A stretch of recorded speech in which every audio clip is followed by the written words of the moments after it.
gentlemen, boys and girls, children of all ages, the Beard Therapy community proudly brings to you its Tag Team Champions of the World, the Road Dog Johnny Cruz, the Badass Barbado Joe, the Beard Therapy Outlaws. And if you don't like it, we have two words for you. Suck it!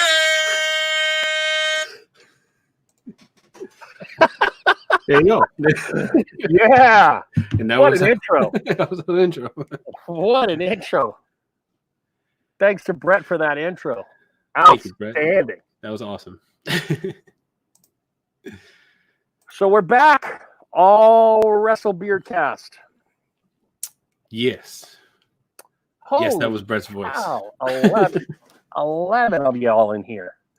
We got Andrew, Zebra, Chef, the Pizza. We got Joe, Brett, Brian, Billy. Nice. A lot of bees in here. Brett, Yeah. Brian, A lot of Billy. bees. A lot of bees.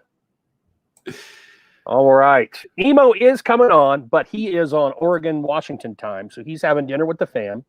And once he is done with dinner, he's going to hop on here. Right. So never fear, Emo fans. He is here. Oh, Miner's Beard is in the house, as is Eric Kennedy with the pineapple pizza, Johnny Grooms. Don't get me started. That's a throwdown for a cage match right there. Yeah. The pineapple pizza. Yeah, that video was inspired by the hatred I have for pineapple pizza. And until Emo gets here, we can go into that. What up, Phil? Just to see where that came from, you know? So I've always hated pineapple pizza since I was a little kid. My parents, I don't know, for some reason, they decided to get it one day. I had it, and I didn't like it from, a little kid on. So they never got it again. They did me that great courtesy of never, ever getting pineapple on pizza ever again into the house because they knew I hated it. And, so my wife knows that I hate pineapple pizza. She's known this for years. I mean, we've been together for 16 years now. So she knows this. This is a real thing. So last Friday, she texted me. She goes, "Oh, I'm going to bring home pizza for the kids and all that stuff." And I said, "Okay, great." I said, "That's wonderful." She goes, "Oh yeah, we'll get ice cream. We'll have a pizza movie night, whatever." I get all excited, I don't get to eat. I don't eat lunch because I'm saving room for this pizza that I'm waiting on. I'm waiting all afternoon and everything like that. So what happens when she comes home is she brings home a large pie that's littered in pineapple. Like there's no spot of it that doesn't have pineapple on it because the pizza place that made it, they made it all wrong, first off. And what they did was that they just put the cheese on top of the sauce, and then they just put pineapple all over this damn thing.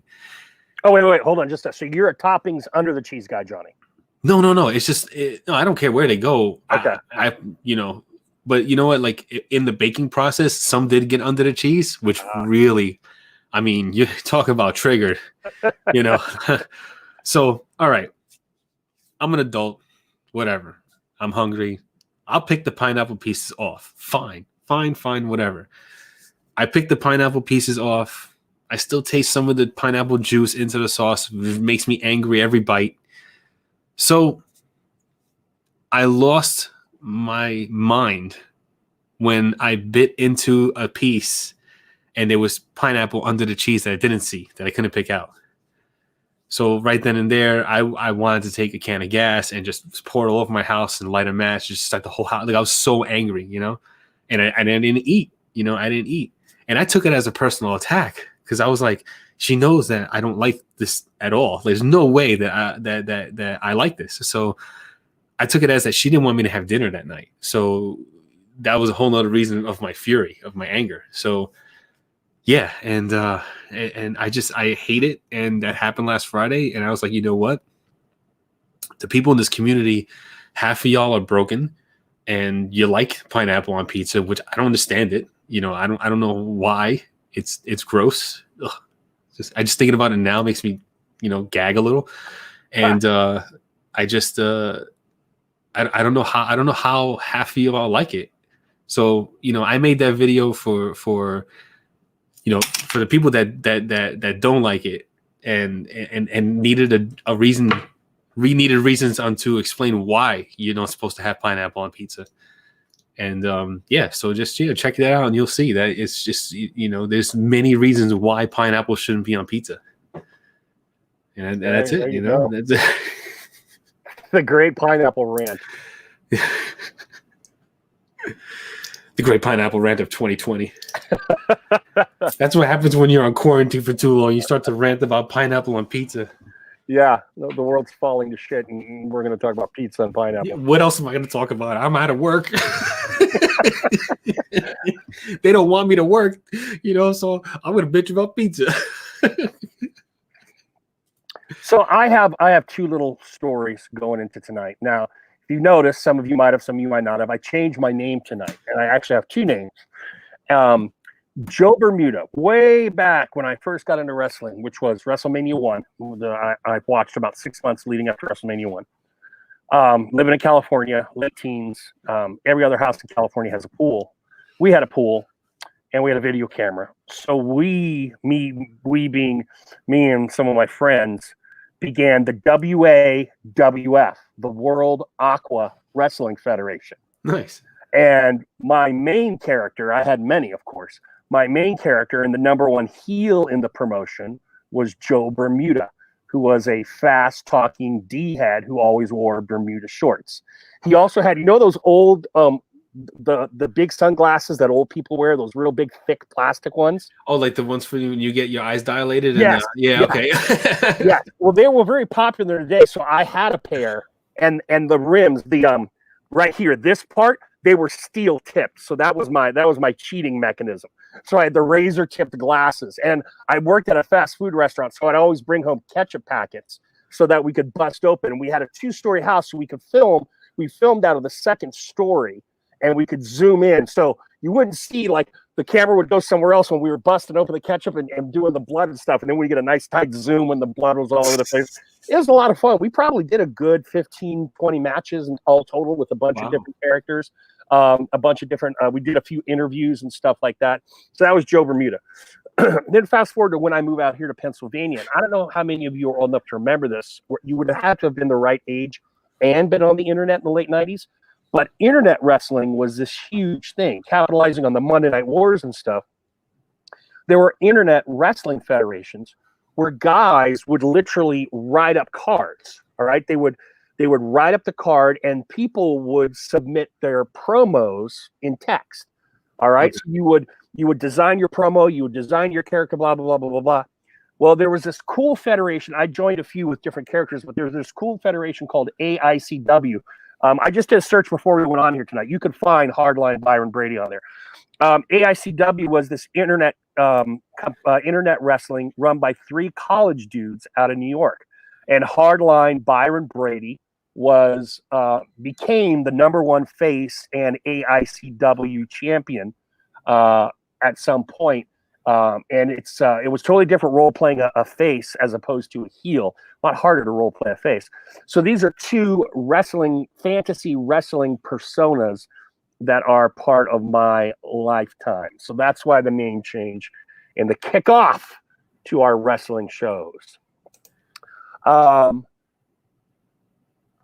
anecdotes that you guys have in the audience about your early connections to wrestling or things of that nature.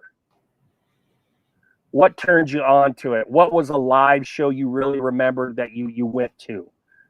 Any of those kind of one-to-one experiences? Did you have some sort of fantasy thing, backyard wrestling or whatever it may be? What about you, Johnny? Where do you fall there? While people are second place, best face, Hardline. Yeah, where was that? You? Yeah, that's me, Hardline Byron Brady. Second place, best face. Yeah, it was like a wrestling awards thing. Yeah, the AICW. I just looked at that real quick. That's funny. And my manager was the lovely Kelly Lynn, and that's my wife, Kelly. Nice. Yeah, that's awesome. My wrestling, whole love for wrestling started when first my dad he would like do wrestling moves on us, on me and my sister. He would play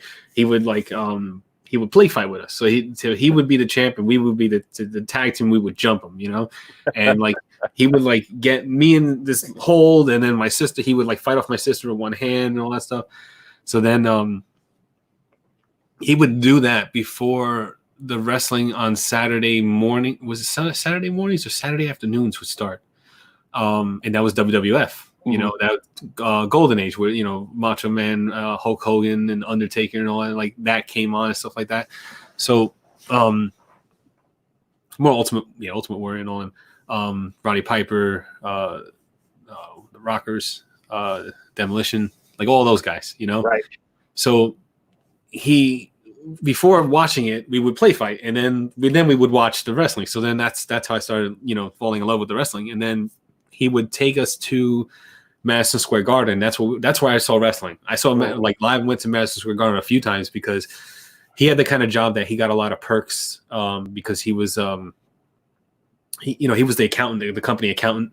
So like they would throw him tickets every now and then, not in front row or anything like that, but just tickets to the show or anything like that. So we would go. I'd get the ice cream with Hulk Hogan on it. The cookie.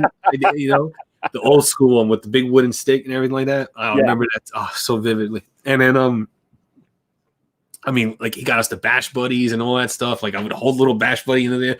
So I saw a lot of these guys like live too, more than I saw them on TV. But it was that was it. That was growing up. It was that. It was wrestling and Marvel Comics in my house growing up. So nice. Those are my two like things, and and I'm going to go to chat here in just a second. Sure. I saw WrestleMania 1 live, but it was closed circuited because they didn't have pay-per-view like they do nowadays, or even when WWE was really big.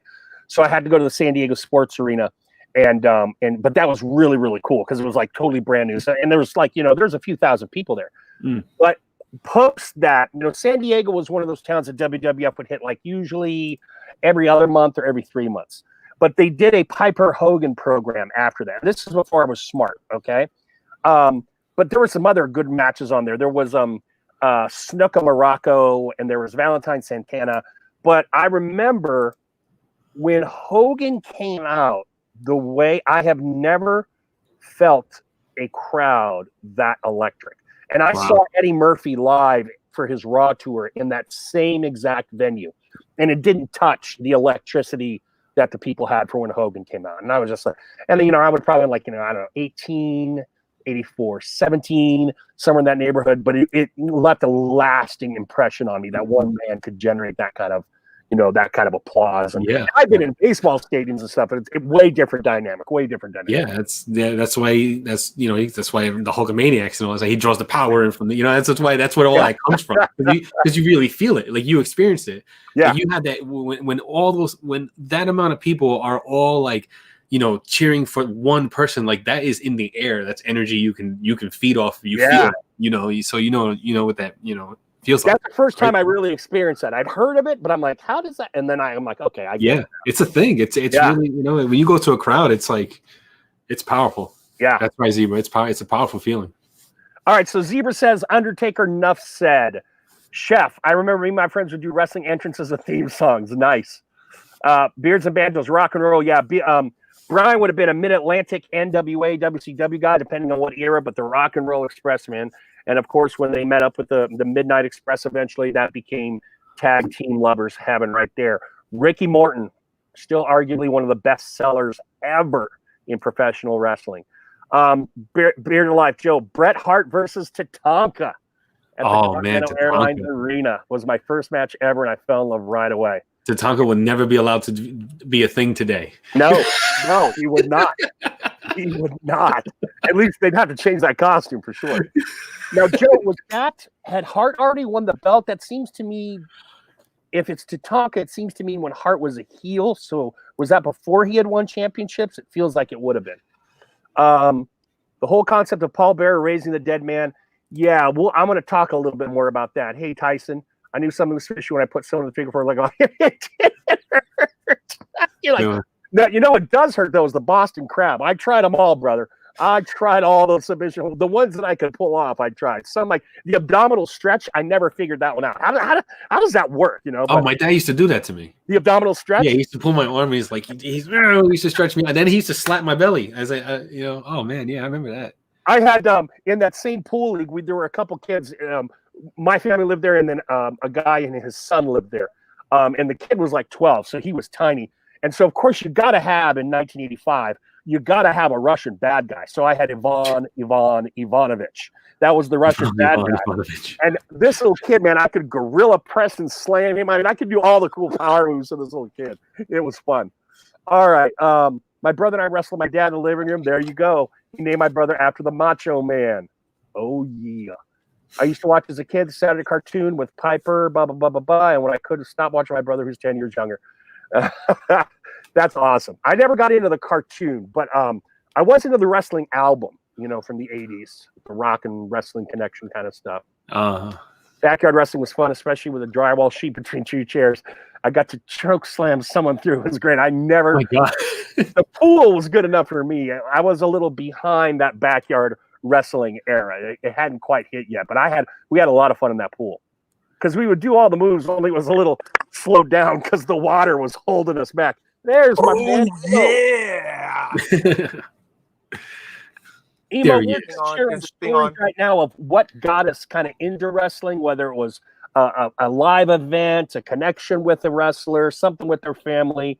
Go ahead and jump in here. And what do you remember is what really got the wrestling bug into you? What happened? Oh my gosh. Yeah, that for me, traveling so much with my family throughout the world, the one constant that we had was wrestling.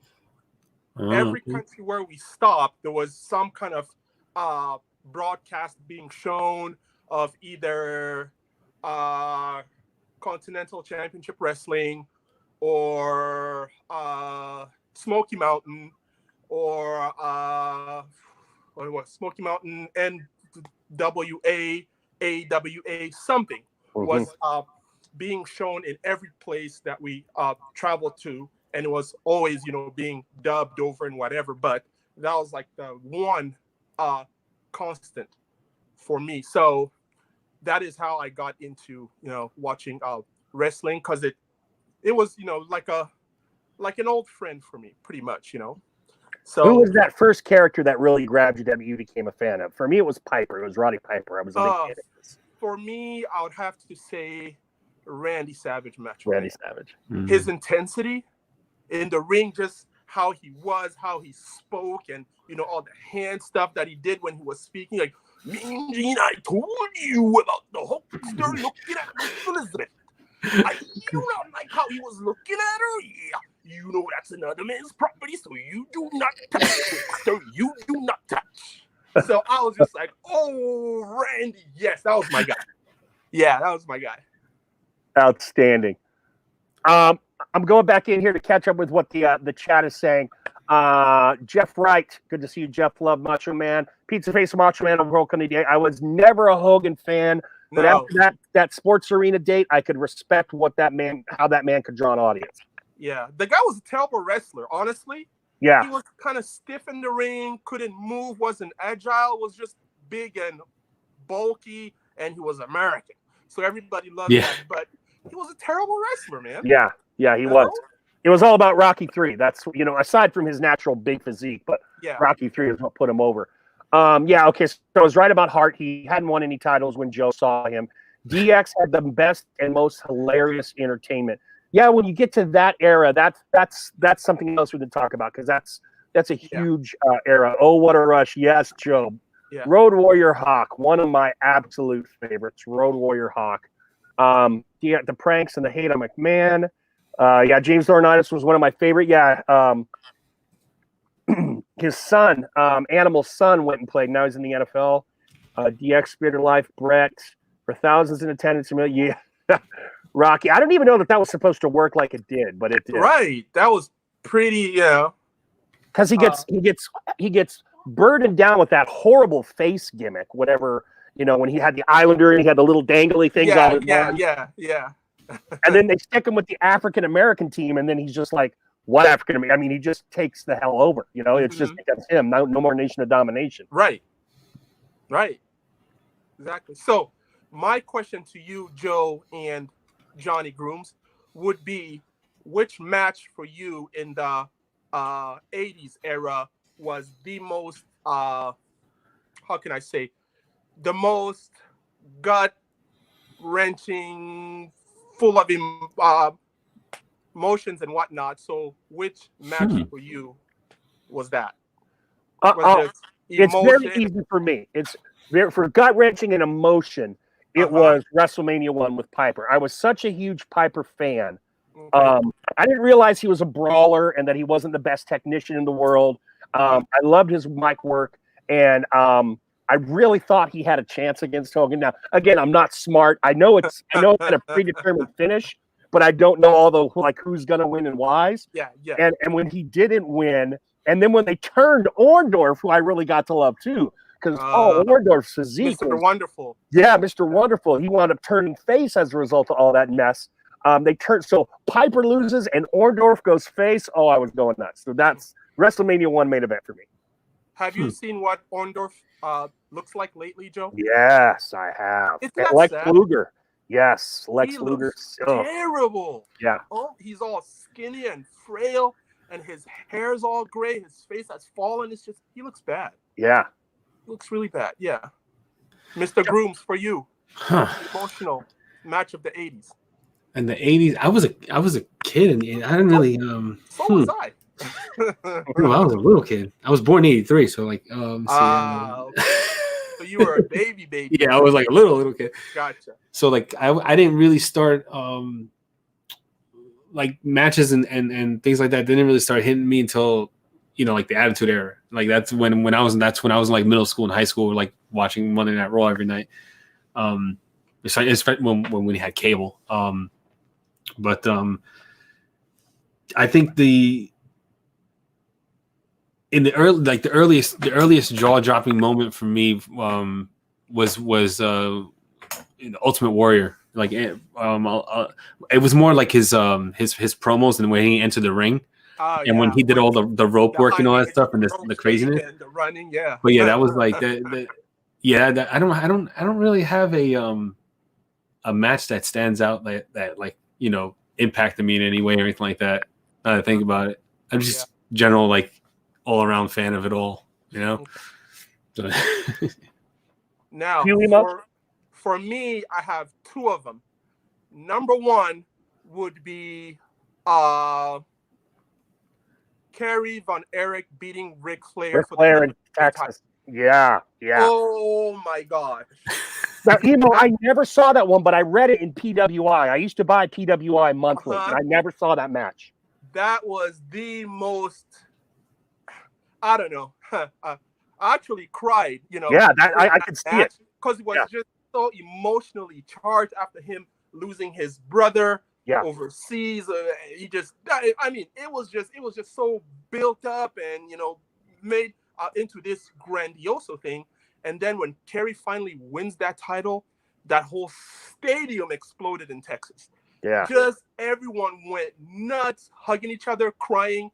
Yeah. I cried like a baby as well. And I was only 5 years old when that happened. But I still remembered clearly.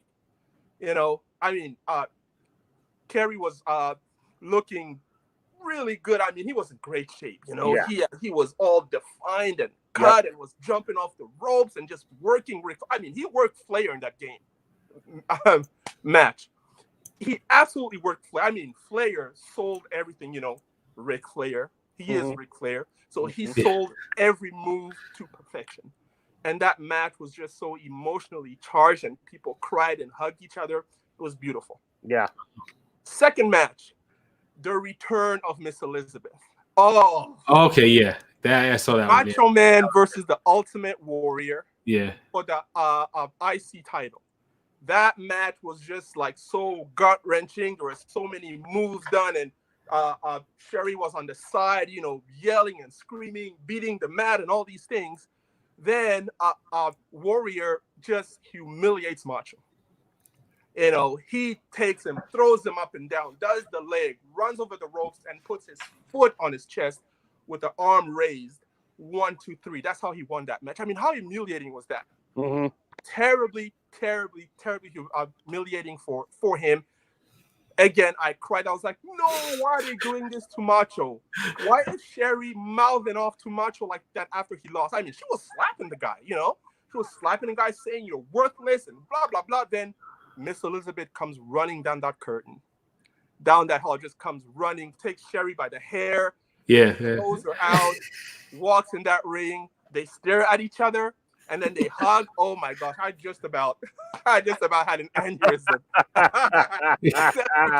I just about passed out at that time. I was like, oh, all is right in the world of wrestling. And I mean, it was a thing of beauty. It was a thing of beauty, you know. So that match, number 2 for me, just stands out like greatness right there. It very much is male soap opera, you know. Oh yeah. You know, we're too masculine to watch soap operas, but it is male soap opera. That when we're talking this era that you're talking about in the 80s and 90s. Yeah, 80s, yeah. And you get those kinds of storylines like that. 2 very good ones. Now, the second one is there was a little hiatus for me from like probably 89, 90 to about 94, 95, where I was like reading about it, but I wasn't actively watching it anymore. Oh, yeah. But once I got back in, I would go back and, you know, check out all the old videotapes and watch all the old WrestleManias and things like that. Let's jump back in here and see. The Beards and Banjos, the storylines are classic. What angles were your favorite? Okay, we'll address that, but hold on. Flair Steamboat was epic. Indeed it was. Brett never cared much for Goldust. Bite your tongue, Brett. That's Dusty Rhodes' kin. Goldust was funny to watch. He's still going, by the way. Pudgy, freaky dude painted all gold. What's not to like? Yeah, what's not to like?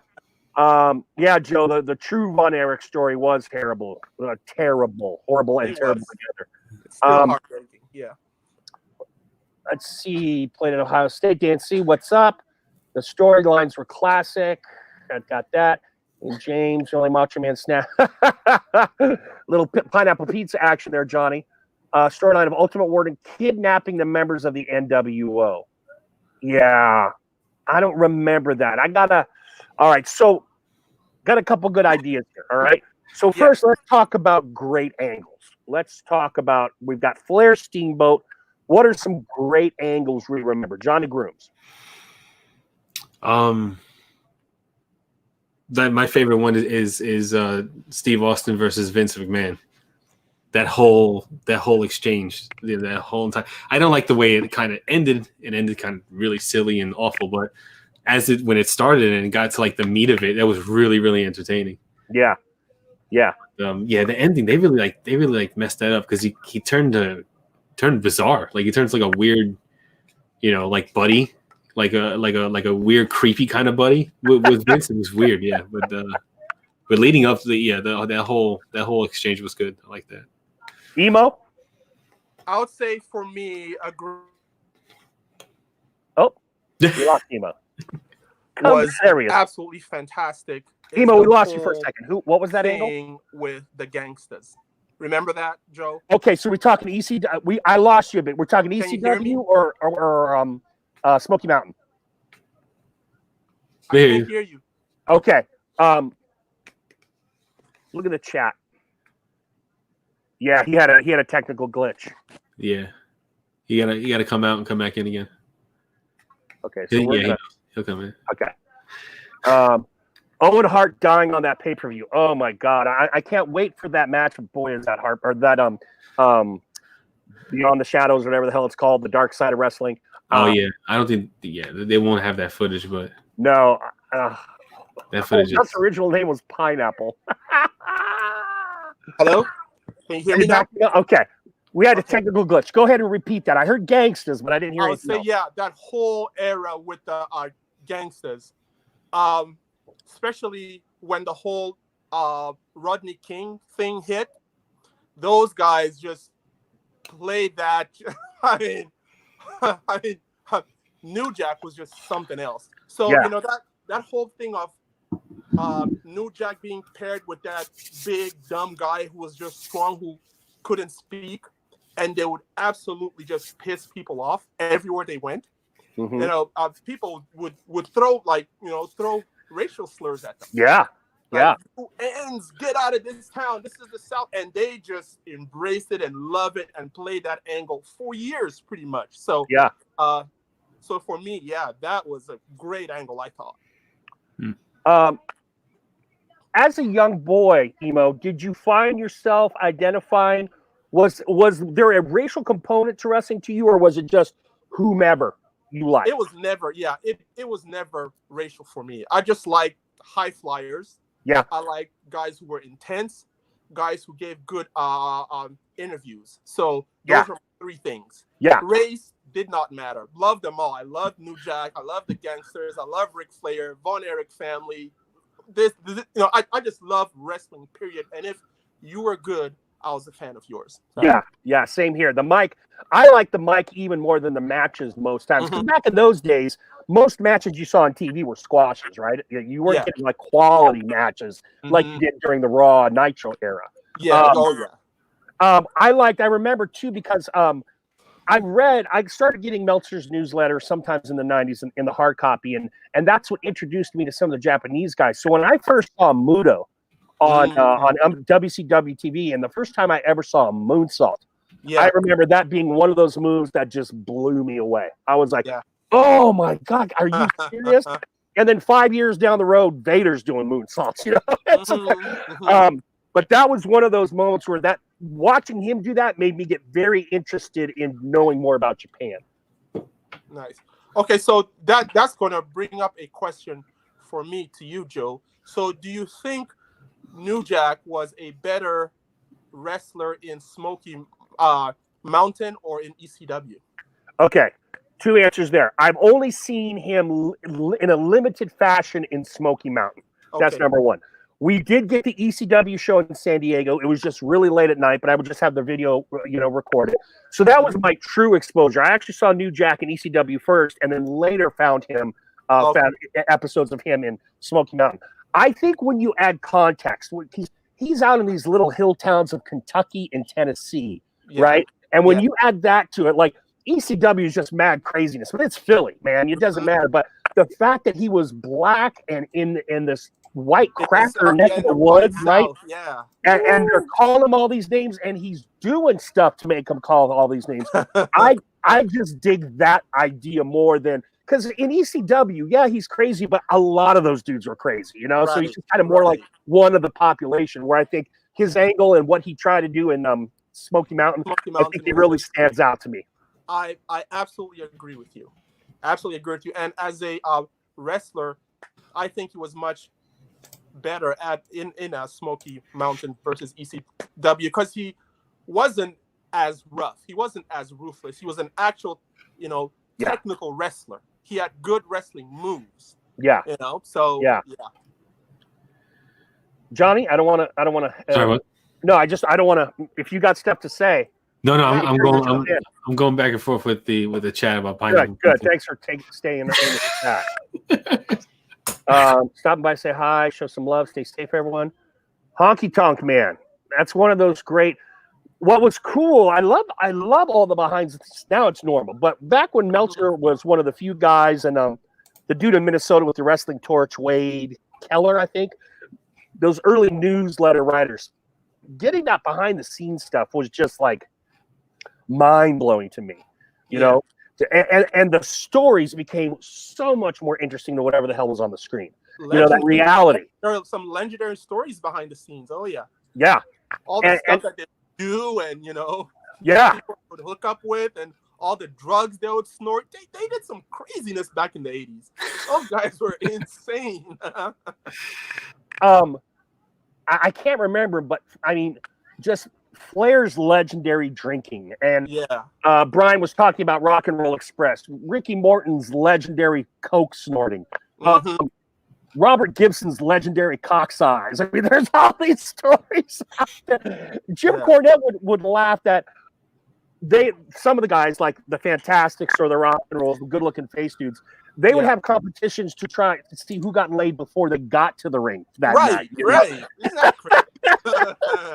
Those dudes lived it up for real. Yes, they lived did. it up. They really did. Okay, so let's talk. I'm going to throw this at everyone. All right, we'll go chat first. I want you to think about this.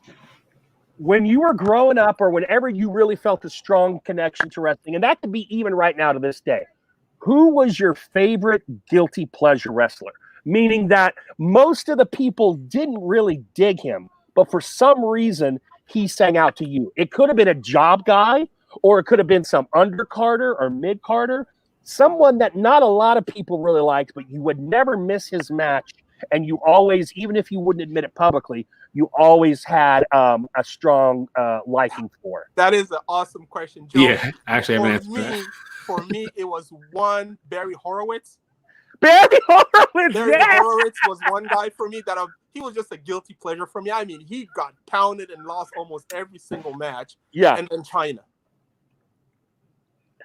China was like that girl that was buff and strong. Oh, China, yeah. In half, but then could also turn you on at the same time. You know, you're like, man, she could take me and break my leg, but then with her would be awesome. You know. Now, for me, I'm with you there, but for me, that was post-surgery China, not the first time I ever saw her. Okay. She had to have some of that facial restructuring done. I don't care about all this, but the face. Yeah. Little too masculine for me was the facial period. Yeah. For me, it was early China, the very first early buff, manly face. Yeah.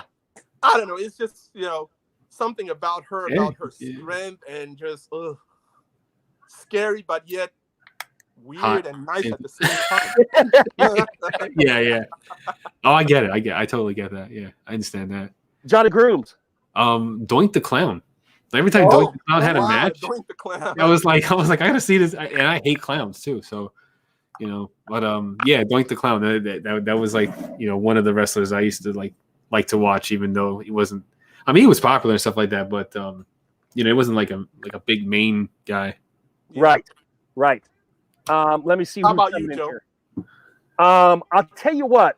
I can't think of any of the mid-carders right now, but I remember once watching. I don't know which one it was, but it was one of the Mulkey brothers, Randy or his brother. I watched him take a Nikita Koloff clothesline one time, where he literally did a 360 over Koloff's arm and landed. Those guys, they even had their own little cult following down there in Georgia.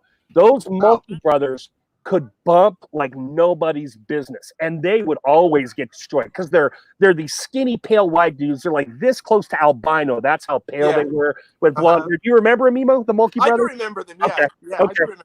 Yeah. So I just remember whenever I would watch, and that was when it was in the little television studio, and it was NWA Georgia Championship. Whenever I knew the Mulkey brothers were in a match, because some matches I'd walk away from, but when I knew it was a Mulkey brother match, I was always riveted. So those two guys I really like, and I couldn't tell one from the other or know which one was better, but I love the Mulkey brothers. Yeah, I don't know. I also had a thing for what's his name, Brooklyn Brawler. I mean, he's still there to this day. But he's still there.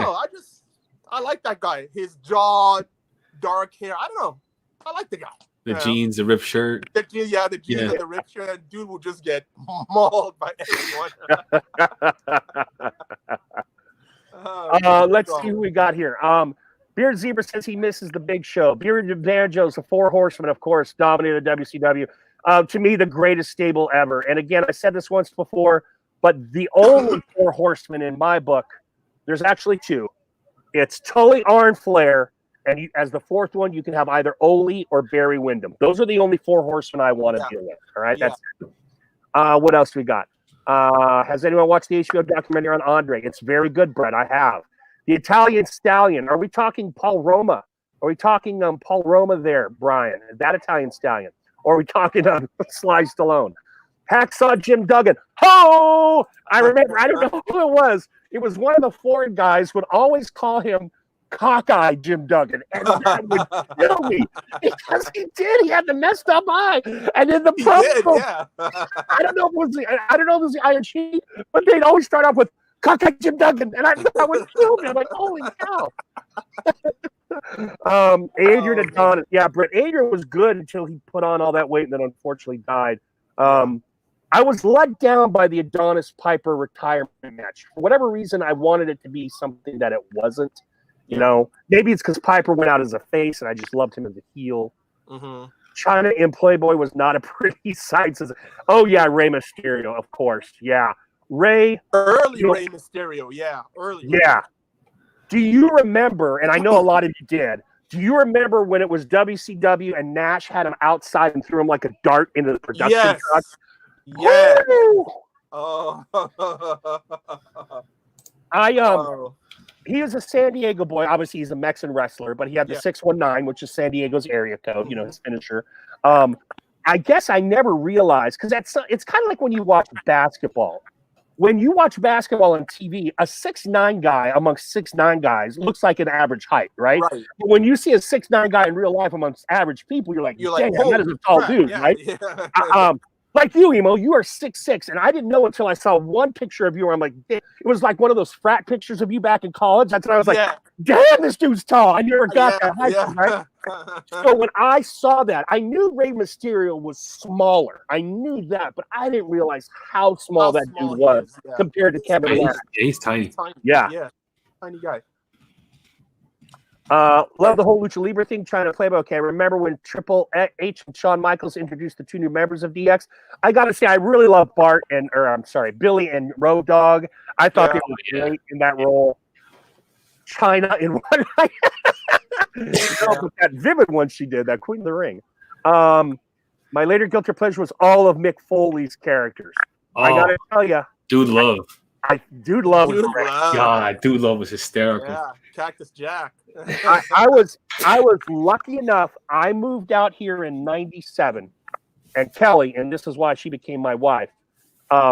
She somehow supported this wrestling thing. Early in '97, I'm out here. She hands me tickets. I'm like, awesome. We're gonna go see a live match in Pittsburgh. Little did I know that it was Mankind Taker Hell in the Cell. Oh wow! So we were yes. You went to that? He said no. I was there live. What? We were on the opposite side of where Foley got thrown. So when we were sitting, you saw the back of the Undertaker. He dove off that thing. But when he Foley dove off that thing. I mean, he just like, man. Yeah. When Foley fell through, he was. Yeah. We had good seats, not great seats, but good seats. But our angle of that Foley falling through, the accidental fall through, I had a great angle of that. And when he hit, I was like, even I knew. I knew that. Frightening to watch him fall like that. It was just, I was also like, man, is he okay? Yeah. You know, just the way he like turned and fell was just so crazy. Yeah. So I knew I had to keep her right there. I didn't realize, I mean, it was the greatest live match I ever saw. I didn't realize how legendary it would become. I just remember, because, you know, at that point, I've been watching wrestling, I don't know, 15, 20 years. I'm this old, jaded dude. And when a couple of those bumps happened, I marked out like I was a 6-year-old kid. I was like, oh, shit. Okay, so my next question to you fine wrestling fans, gentlemen, the chat and the two of you, which Express tag team is the best, you think? Which one of the Express line do you think is the best? For me, it's Midnight Express. Yes. I really enjoy the Midnight Express guys. Those guys were like this. Yes. And what's your favorite Midnight? What's your favorite Midnight lineup? Oh.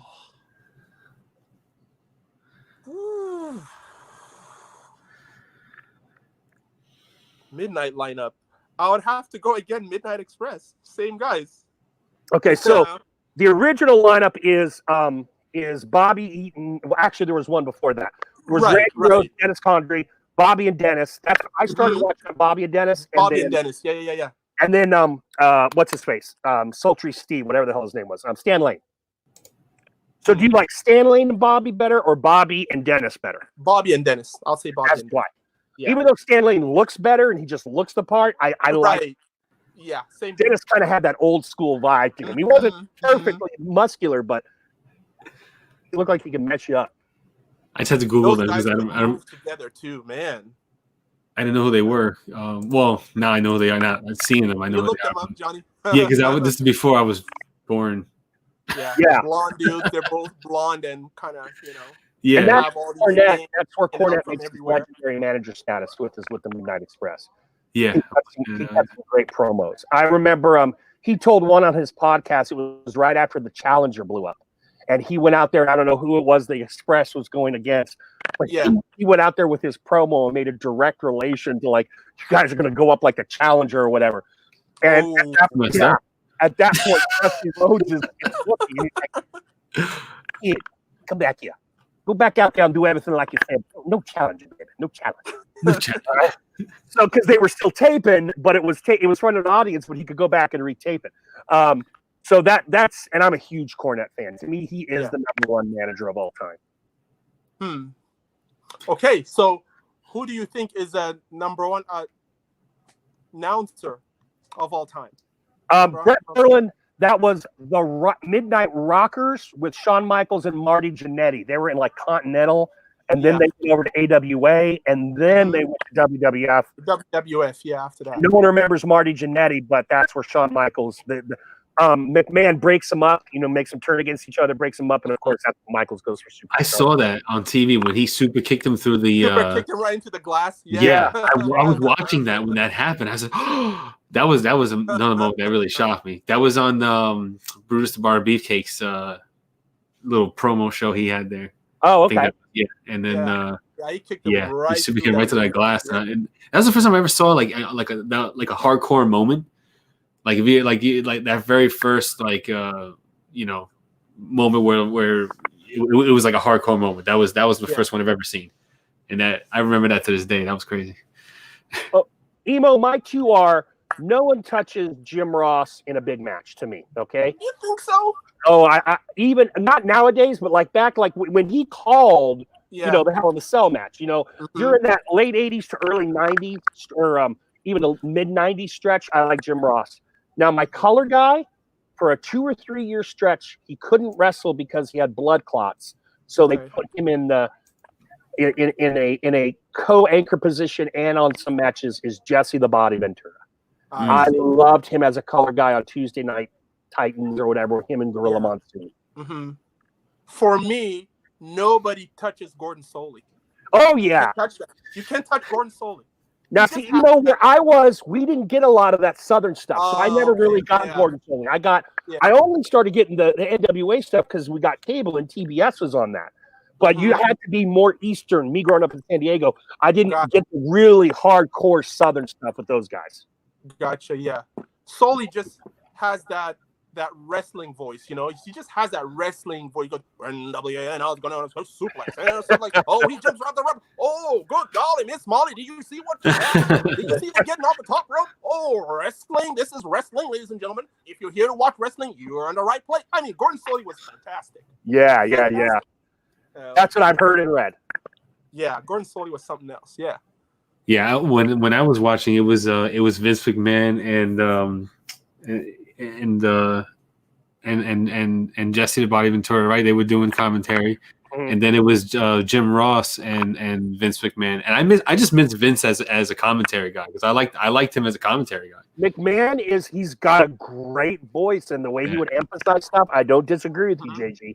And then Jerry the King Lawler was like definitely just made me laugh every time. He still makes me laugh when every now and then he'll come on a pay-per-view or something like that, and he'll start going off, and it's hysterical.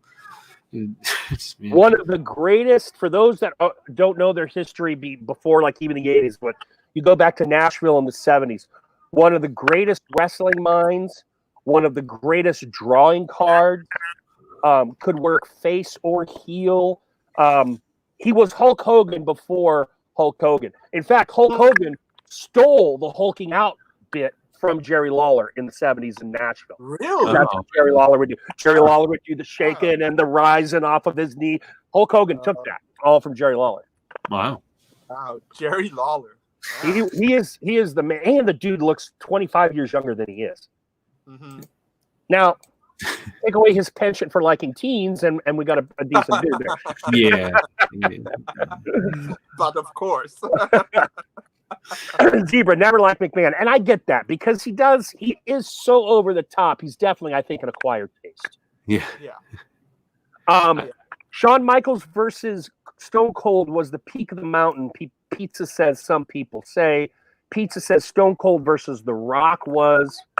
I tell you what. For Attitude Era, he means? Yes, I think so. Okay. We will never know. This is what I'm so bummed about. We will never know how great Austin could have been because Owen Hart injured him. Yeah. You know, and he was still great post-injury, but he was carrying 2 bad knees. Then he has the spine problem.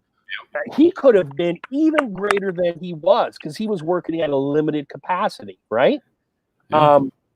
Where they jump the shark is the what. When as much as I love Steve Austin, and I do, but that whole what bit, at first I found it endearing and I liked it, and then it just started getting on my nerves. It just got annoying after a while. Yeah. I'm gonna drink 1 beer, 2 beers, 3 beers, and a hamburger. How about some salad? And I'm gonna add this. And what? It just got a little crazy after a while. Yeah. Oh. I'm gonna try. I should try that though. I am absolutely loving this, guys. This is like, Hey, Corey's in the house. Debonair's in the house. What's up, Corey? Hey, Corey, what's up? How you doing, Corey? What up? Right. Blew up in the car and then end up having to break the story because Chris Benoit killed himself and his family. Oh, wow. See, I wasn't watching at that point. I had already tuned out by then. I had already stopped watching. The worst thing to me, okay, let's throw this out as a question. The worst thing ever to happen in wrestling, to me, it's WWF buying WCW because you get rid of your competition. And that's what made them great. Yeah. You know, what made that worse, actually, also, Joe, is that Vince McMahon, made himself ECW champion. Yeah, that to me was just a slap in the face. Yeah, why would you do that? Yeah, you ECW champion. Those guys would have killed you, Vince McMahon. Of course. Those guys would have put you like really killed him. Fire and choked you to death. ECW champion? Are you kidding me? Yeah. No. The way he should have played that was like, okay, if you want to acquire WCW and you want to acquire ECW, do it behind the scenes. Leave it as 3 separate companies altogether. If you want to do cross promotion, you could if you wanted to, but leave it how it is. At least give the illusion that there's more than one territory. You don't have a monopoly in the damn thing, right. And you know what I'm saying? Like you could have probably made out so much more. That probably still would have been going today if they did it right. These guys are in the business of fooling people into thinking something's real. Exactly. How could they not have Vince McMahon fund someone else buying WCW and still continue the Monday Night Wars when it's still right? I mean, I don't understand how. I mean, I know he was driven to just destroy, and he's hyper competitive, but how could the businessman in him not go, oh, we can work everybody. We can make this shit work, and we'll really, capitalize on it. Like I would have. That's how I would have played it, and I would have left it as is like that, and because that invasion angle, that was to me. That's got to be one of my favorite angles, if not my favorite angle of all time, because it was just riveting. When you're watching Hunter Hearst Helmsley and Shawn Michaels showing up at a WCW event in a tank, I'm like, what is going on? And then they're revealing Mick Foley. These guys were playing for keeps. To me, that was the shit. And just the way, even though, say what you will about Hall and Nash as performers, the way they did that first month or so of the invasion, 2 months. That's what I was about to get at. Yeah, because I was watching that. I was watching when they went over there and they took the mic, and he was like, "Hey, yo!" I was like, "What? Why is Razor over there? Why is Razor going over there? WCW? What's going on?" And it was that was great. And that was cool too, Johnny, because before Scott Hall became Razor, his biggest identity was Scott the Coyote Hall down in Florida and stuff. He developed the Hey Yo for WWE, right? Yeah. And while he was Scott Hall, I think every time he did a Hey Yo with the thing, that's just a jab at Vince, because that's a gimmick he made just for the WWE. He didn't come into the WWE with that gimmick. That was one he made for them. And since he knew he couldn't take Razor, even if he wanted to, he could take aspects of it. And I just, as much as he's a self-destructive man, Scott Hall, when you hear him talk about the business and he's lucid, very good head for the business. Smart dude. Yeah. I like to, even though he had his demons that he dealt with, and he's okay now. But yeah, just when he does I don't know if you've ever seen the documentary and all that stuff when he was doing the DDP yoga and stuff like that. And he was like like came back to health and stuff. It's good. I got that DDP yoga and I've tried it and I like it. Yeah. But I watched that whole thing with him and Jake, Yeah. Corey says he's an ECW guy. And you mentioned Taz. That is I think that is Heyman's biggest piece of genius. Because Taz is 5'2". I mean, he's really short. Yes, he's stocky. And the fact that Heyman could sell that guy as a legit shoot fighter, ass kicker, of Meng or Harley Race proportions. I don't know. He looks like he can, he'll kill you. That's it. That's it. But he doesn't have any of that training. He is all completely smoke and mirrors. He's on AEW now. He's in commentary in AEW. Yep. Him and Jim Ross. Guys, here's a question that I just thought up. Speaking of ECW, who to you was the most reckless wrestler in ECW? For you? For me, it was Sabu. Oh yeah. Well, yeah, he did a lot of those stuff times. he did.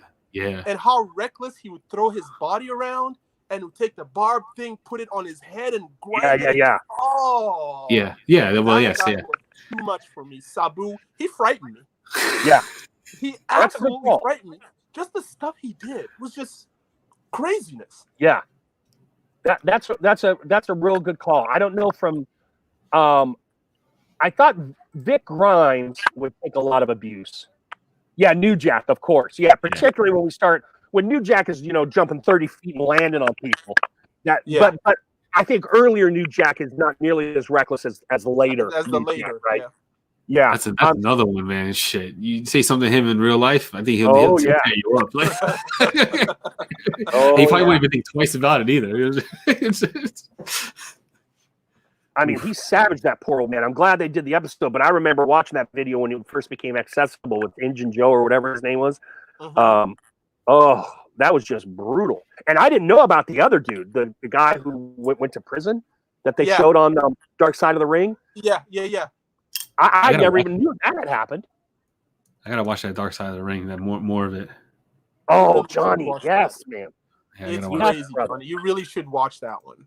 I only saw the Benoit one because I was like, we were talking about it. Joe was talking about it, and you saw that season 1? No, I didn't see. I gotta watch it. I haven't seen it. Johnny, use these hours, baby. They are great.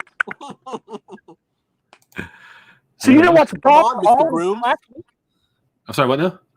Brawl for All? You didn't watch the most recent one, Brawl for All? No, not yet. I like I said, I only saw the Benoit one. So that was it. I gotta watch it. Yeah, I have the channel. I have the channel. Oh my God, Brett, you don't know? Okay, Vice TV. Yeah.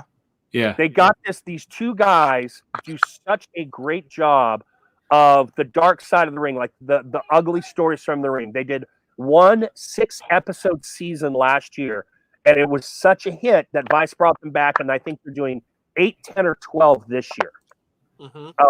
Last year, the big one, I think, was Bruiser Brody. This year, they did a 2-parter on Benoit. They're going to do Owen Hart. Last year, they did the Von Erich family. It's really well done because it's a combination of interviews of people that were close to the scene, interviews of famous wrestling people that were close, and then these reenactments that they shoot in this blurriness. But they look just like the wrestlers too, isn't it? Yes. Like the shapes and stuff, they look just like the actual guys. So the way it feels, the aesthetic the directors have just makes it great. And it's just awesome, well-researched storytelling. Got to get on that, Brett. And any wrestling fan that's in here that has not done Dark Side of the Ring, you got to get on that. It's on Vice. You can just put into a search engine, Brett. You can just put Vice, and you should be able to connect to it via your local cable, if I'm not mistaken. Yeah. Vice TV. I watch it through Hulu Live. So, Hulu. Okay, so yeah, Hulu. So there you go. There too. Hulu Live. You get it there. I think they have a YouTube channel. Mike Turner, wrestling in the 90s was the best years in your opinion. Yeah. Did you watch any of the 80 NWA stuff though, Mike? And even 86, the WrestleMania 3 Savage Steamboat. For me, that was until I started to see some other matches about a decade down the road. That still is one of my all-time best matches. I think for the time period, it was the most amazing match of that time. American, not talking Japan or anything like that. American. Yeah. US of A. So, guys, now that we were having this episode on wrestling, yeah, I thought to bring out my very first wrestling shirt that I ever purchased. Nice. I really, wanted the earlier version of this, but I could not get it, so I got the later version of it. And ta-da! Oh, look at that! Oh wow! DX Shawn Michaels. Oh man! And on the back, they show the oh man, my very first wrestling shirt is at home. It was the NWO show. As soon as NWO came out and the merchandise came out, my dad, he bought me an because I was an NWO fan. I was like, oh yeah, fucking yeah. And so I had the original white and black one. Yep. So after I purchased that one, this here was the 2 shirt for me. Number 2 shirt, property of DX. So you were a big DX guy, fan of DX, and this is the back. Yeah. Yeah, I was a huge fan of theirs. Yeah. Good, all good stuff, man. That was all the and what was with DX? They had the glow sticks, and they had the they had a super soaker that they painted pink, right? Yeah. To be funny. And now that super soaker is worth a ton of money, and I have one. It is. I have one. Not the one that they have painted, but like it's I forgot the model number of it. Yeah. But it was like a super high pressured super soaker. And when they had it on TV, I was like, "Oh, I have one of those." And then later on, I did a search to see like if I can get another one, and they don't make them anymore, and they're really expensive. I forgot the damn model number. Shit, I think it was a CPS 2000 or something like that. Yeah, I watched an entire car with that when I was in high school. That's how high powered that thing was. It was. Wow. That's why they used it, because it shot so far out into the crowd. Now I have a question I want to ask Emo. I assume when you're a big DX fan, you know the behind the scenes workings of things, Emo, right? Yes. Okay, so I always say that again. I'm sorry. Some of it, yes. Some of it. Okay. All right, then maybe that answers the question.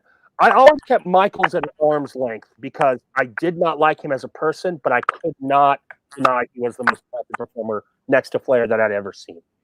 How did you justify?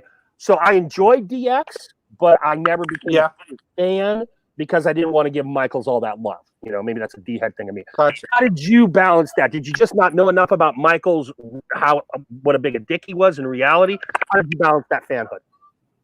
I knew about it. Okay. I knew that he was absolute jerk to people. I knew that he was a womanizer, terrible womanizer. I knew that part of it too. But I just kind of overlooked it a little bit because he was such a great ring performer. Yeah. He could really sell bumps and whatnot. And him and Paul, they were just such a great team. Yeah. Now I am speaking about early DX when they just had 4 people in it. Right. And they had Michaels, Triple H, Chyna, and Rick Rude in it. Oh, you're going back to Rick Rude. They had Rick Rude in there, yeah. Yeah, for a little bit of time. And didn't he die then? Mm-hmm. Wasn't that when he died? That was his last gig? Was the DX That was his gig? last gig. Yeah. Yeah. Wow. So, yeah, Rick Rude. So love Rick Rude. So, yeah, I don't know, Joe. I was just such a fan with, blinders. Yeah. That I just went for it. So. Yeah. X-Pac, the zebra. He had a great mustache, Rick Rude.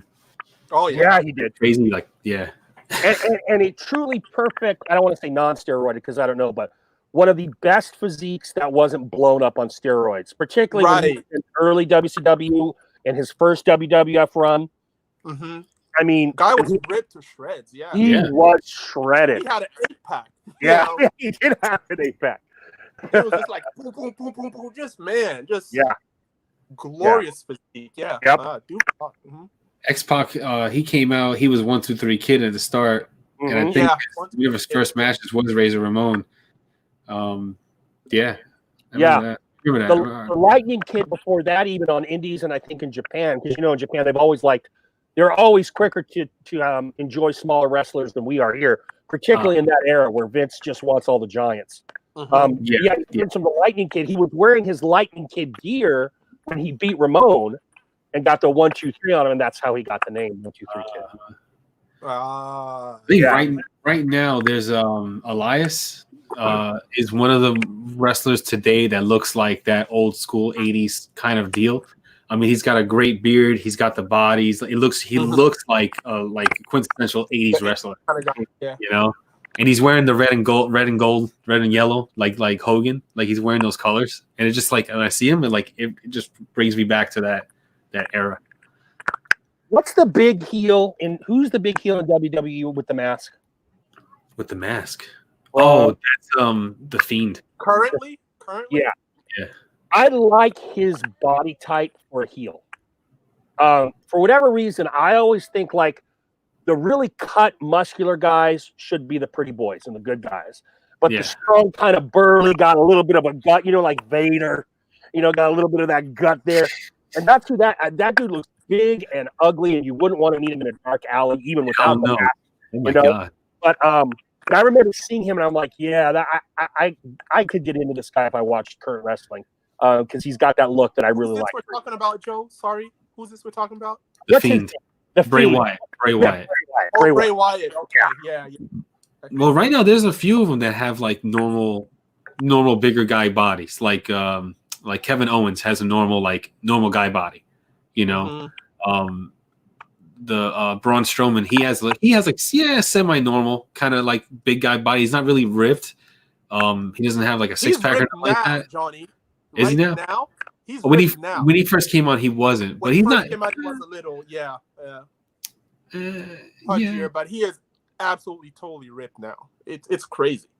And the Big Show was actually like pudgy guy. He actually he slimmed down. He started getting cut and everything like that. I saw that. Because he just had, I don't know. He probably did it for his health, But there's and Mick Foley definitely is like an everyday guy kind of body, but he has like the perfect body for wrestling. Like his the way his body's shaped, it's like made for punishment. He's round over here. He's he's like a pillow that you can just roll around the ring. There's a female wrestler who's built like that too. What's her name? She's the Scottish one. What is her damn name? I forgot her name. Holy shit! She's like, I think she was it was her and Alexa Bliss. They're a tag team. What's her name? The short little girl. Yeah, she's kind of short. What is her name? What's her name? She's a Scottish one. I know who it is. Her name just. Yes, Jeff, he was. What's her name? And spicy and just kind of like. She's crazy. Yeah. Oh man, God. I can't. Nikki Cross. Nikki Cross, yeah. She has like a similar kind of like lower body where like she looks like she's built for massive bumps and stuff like that. And it's a body build for wrestling, I feel. Jeff, before we did this episode, when I knew we were doing it, I went back to YouTube and I watched 3 of Brock Lesnar's NCAA finals just to see how he did for real, because he's a multi-time NCAA champion and stuff. Yeah. And remember, I don't know how many of you guys remember hearing about this. I remember reading it in Meltzer's when he and Angle were with the company. Of course, he's much larger than Angle. They went for it for real backstage one night, and Angle beat his ass. As big and strong. And this is Brock circa early 2000s. Mm-hmm. Okay. But yeah. When he was still like really strong and youthful. Yeah. Yeah, but I think he was still dealing with his medical issue at that point, right? The IBS or the bowel stuff or whatever. Yeah, he was never really at full strength and stuff. Like he was. Yeah, that would have been before that. It was before he tried out for the Vikings, before he went MMA. Yeah. But it just goes to show you what a true badass that Angle was. I mean, that guy was legit badass. He's probably my favorite guy who was a legit talent that came into wrestling and just picked it up instantaneously. You know? Mhm. Yeah. So here's another question for the panel and the audience. Who is the guy or gal? I don't want to be sexist. There weren't too many gals when I was watching. I know there are a lot more now. Yeah. Who was the guy or gal you liked that never got the push you felt they deserved? Brad Armstrong. Brad Armstrong. Easy for me. That one's easy for me. Brad Armstrong. He That's had a good call. everything you could possibly want from a wrestler, and they never pushed him. And I'm still ticked off about it. Can you tell? Brad freaking Armstrong. That guy was a stud. Yeah. Never got the push. Yeah, and then wound up dying far too young. Was that a suicide? Far Was that too a young, suicide, Emo? What's that? Was Armstrong a suicide or an OD or something like that? OD. OD. Yeah. Got into drugs pretty bad. Yeah. He reminded me a lot, and again, I didn't watch a lot of that Southern stuff, but I kept up to date with it. He reminded me of kind of like Kerry Von Erich 2.0 a little bit. Yeah, You know very what I mean? much so. Very much, yeah. They had those parallels, you know. Yes, most with each definitely. other. So very sad story. But yeah, Brad Armstrong, for me, by far it was Brad Armstrong. Never got that push. Oh, Jeff Wright, Lord Humongous. Yes, he wrestled with didn't he wrestle with a mask as Lord Humongous, Jeff? Because I remember reading about it, and then he becomes Sid Vicious. And of course, there was the famous incident of Arn and Sid at the hotel one night where it was Sid and a windshield squeegee and Arn with a pair of scissors. And Arn had to be taken to the hospital. But Arn got the better of Sid, but Arn had to be taken to the hospital because of multiple stab wounds. Jesus. Yeah. I mean, right now they're the wrestler Ricochet. I mean, he's an amazing talent right now. I mean, he looks like you, Johnny. He looks a lot like you. Yeah, that's what I was going for. No. He is an amazing talent, and they just like shit on him, and he gives them athletic gold, man. Whenever he wrestles, yeah, you gotta watch some of his matches. I saw two of his old matches when he wasn't in WWE, and the guy just like is high energy, fast paced with the flips and the kicks and all that stuff, and he just gives that athletic you know. Yeah. They just shit on him every time, folks. I hate to see it. So was he an NXT guy or just an indie guy that came up to WWE? I think he was NXT guy. Yeah, he was an NXT guy. Okay. Yeah. But before that, where was he? I was watching an older match. Camo Cam, he's like introduced. He's linked me some old matches of him. Damn, I don't remember. Let me see if I can get it in my history. But while you're looking at it, my guy is everyone around him. I mean, when Vince finally in the early 2000s started coming around to smaller guys, and Benoit's getting stuff and Guerrero's getting stuff. The guy I would have liked to have seen had more of a push because I thought he was technically better than Guerrero. Maybe not as good as Benoit, but close. But he had no personality whatsoever. Was Dean Malenko. I really liked Dean Malenko, and I thought he should have gotten Man of 1,000 holds, was it? Man of 1,000 holds. Now dude has Parkinson's. Did you see him in that Chris Benoit? Yeah. He's got Parkinson's. He did. But that's one of the guys that I remember. I was like, God, I wish he could. And just because I love him, because I love him as an interview, Steve Regal, man. Steve Regal. I love that dude. Oh, yeah. Ricochet was in New Japan before he was in Japan. Yeah. Okay. He was OTT, WCPW, New Japan, and then PWG. So he was in all those different territories. All right, here's my next question. How old were you, and what was your reaction when you figured out all of this stuff was fake and you started learning some of the behind the scenes? Oh, don't use the word fake. No. Sorry. You're right. It is very real. You're right. Choreographed, predetermined. I will take that correction, Emo. You are correct, sir. You are correct. When you learned that this wasn't real athletic stuff, because it's weird because this generation, like the younger guys in the audience, might have just grown up with it. But us Yeah. older guys, we went around watching wrestling for a while till that ball finally dropped, and we were like, "Really?" So, Yeah. what are your reactions here, Johnny Grooms? Do you remember? You know what? I don't remember. When. No, I can't recall when that flip happened to me. I don't remember. Emo? I don't know. So for me, I'll say that I really started to really ponder on it. Like, is this really possible? How did he do that? When Hulk picked up Andre the Giant. Yeah. That made me question things. That like, wait a minute. Yeah. How did he do that? Did Andre help him up? With like a little jump and whatnot. So I was like, something's up with this. So Yeah. it was then Yeah. that it really started off. I remember that I knew it was always predetermined, but as far as like all the backstories and all the intricacies, when two older friends of mine, they had about 3 or 4 years on me, they were the first ones I knew that got Meltzer's newsletter, and they would talk about all this behind the scenes stuff, but I didn't hang out with them that much. And then I'm like, what are you talking about? And then they told me about Meltzer, and then I subscribed, and I was like, oh, damn, and so that it was pretty early on, but I've probably been watching wrestling a good, like, 84's WrestleMania, probably a good 5 to 6 years. Again, knowing it was predetermined, but not really knowing all the extra stuff. All the stuff that was, what goes into a champion. Why does Andre never get a belt? Because he doesn't need one. He's going to draw money, right? All those kinds of decisions, and back then when it was still territories, and why guys moved, and how come he was this name and this territory and this name and all that jazz, I had no clue about. Okay, so that brings up one question for everybody on here. Which wrestler do you think was supposed to have a belt and never got one?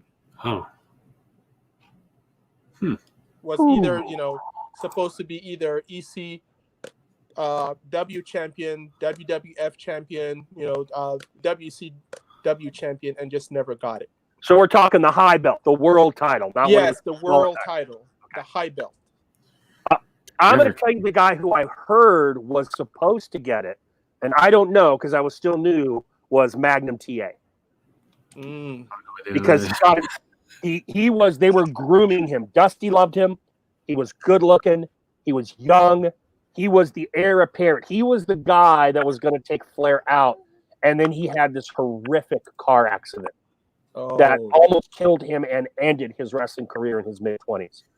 But they called him Magnum TA because Magnum PI was on, and he had that mustache. He had the mustache. Loved him, So, but he was, the TA stands for Terry Allen. That was his name. And he did the belly-to-belly suplex, usually off the ropes, and it just looked really good. That was the guy that I was like, he was one of the few faces where I'm like, okay, I like this guy. He would have been a guilty pleasure for me because I always like the heel.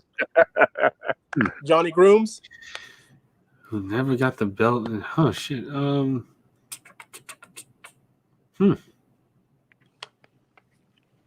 I don't know. Think about it for a second. Oh, yeah, let me think about that because, like, yeah, Corey, world title. World title from one of the major organizations: ECW, WCW or NWA, WWF, WWE. Every time I recall somebody, I can remember them getting the belt. Yeah, I'm gonna have to think about this one. For me, there was a dude in WCW named the Bishop. Remember that guy? I don't remember him. Bishop, black guy, really cut, high flyer, athletic. He always got juked on the belt. He never got it for some reason. What era and what's his real name? Oh, I don't remember his real name, but he is called the Bishop. And I think he was in the, I say mid 90s, I want to say. From like 98 to, I want to say maybe 2005. Oh, okay. Around that era. The guy named the Bishop. Wow, that's under my radar, and I was watching this. He never got the belt. Interesting. I never understood why they never gave him, because dude was super athletic, great mic skills, Joe. Wonderful mic skills. I mean, dude was something else on the mic. but it just didn't happen for him. And did he I just wondered why retire, always. or what happened with his career? I think he's now part of what is called Impact Wrestling. I think Yes. he's part of that now. Heard of it. Yeah. Heard of it.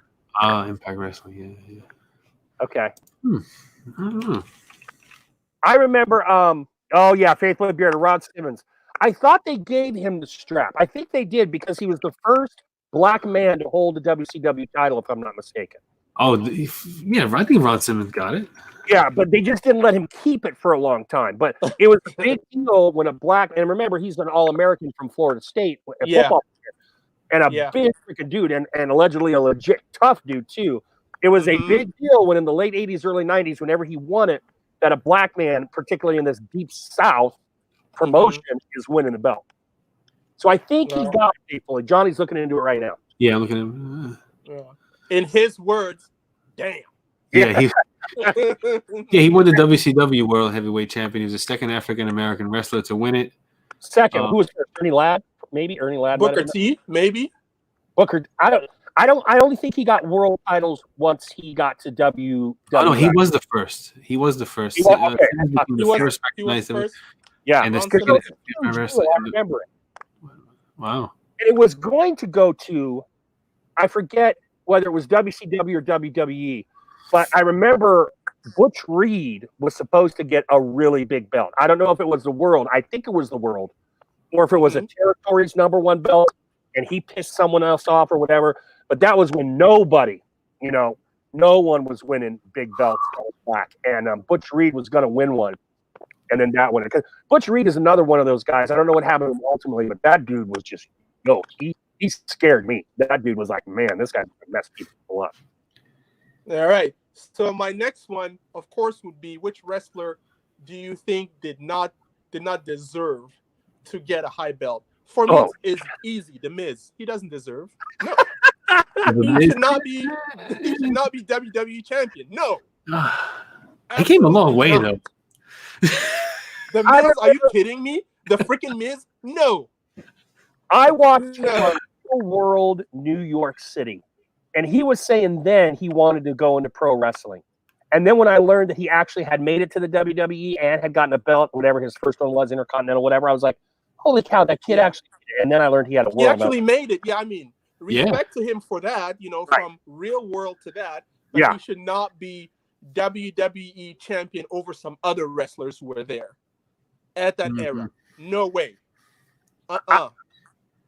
I know this may not be a popular choice, but I think when you run out of your cardio just from your ring entrance, there's a problem. I never see Ultimate Warrior with the world title. Ever. I hated the Ultimate Warrior. Visually, he was super stunning. Yes, he could get people on their feet, but the dude was just a ring entrance. That was it. And then he was gassed and he had a 3-minute match. That stated, I enjoyed the Hogan Warrior match. I thought that was a hell of a match, particularly for these two stiffs who could never go. They got in there. Those two guys, for those two dudes, that was a great fucking match. All right, you know who definitely should never ever have gotten the belt was David Arquette. Oh yeah. Fuck, man. He wasn't even a wrestler. He's a fucking actor, and he gets the belt. Like, come on. We're talking wrestlers. No, but I'm saying, like, he's a title. He held the title. I'm gonna give that one to you, Johnny. You're right. So, Never should have held that. You're right. I totally forgot about that too. David Arquette had the title. He did. What a joke that was, right? Jeez. Brett, JYD earned whatever the Mid-South's version of the highest heavyweight would have been, but the most he ever did in WWE was the Intercontinental.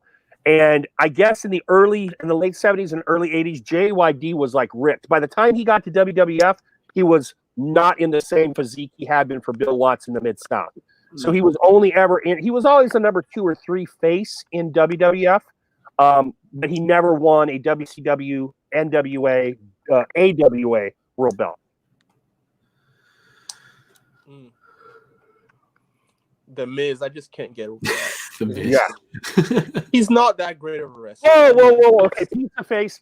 I love you to death. Now let's not pillory Chris Benoit for what he did with his Yeah. family. Let's remember who he was as a wrestler. As a wrestler, yeah. To say he didn't deserve a belt to me is Oh, crazy. come on now. That was one of the most talented men, no matter what his size was.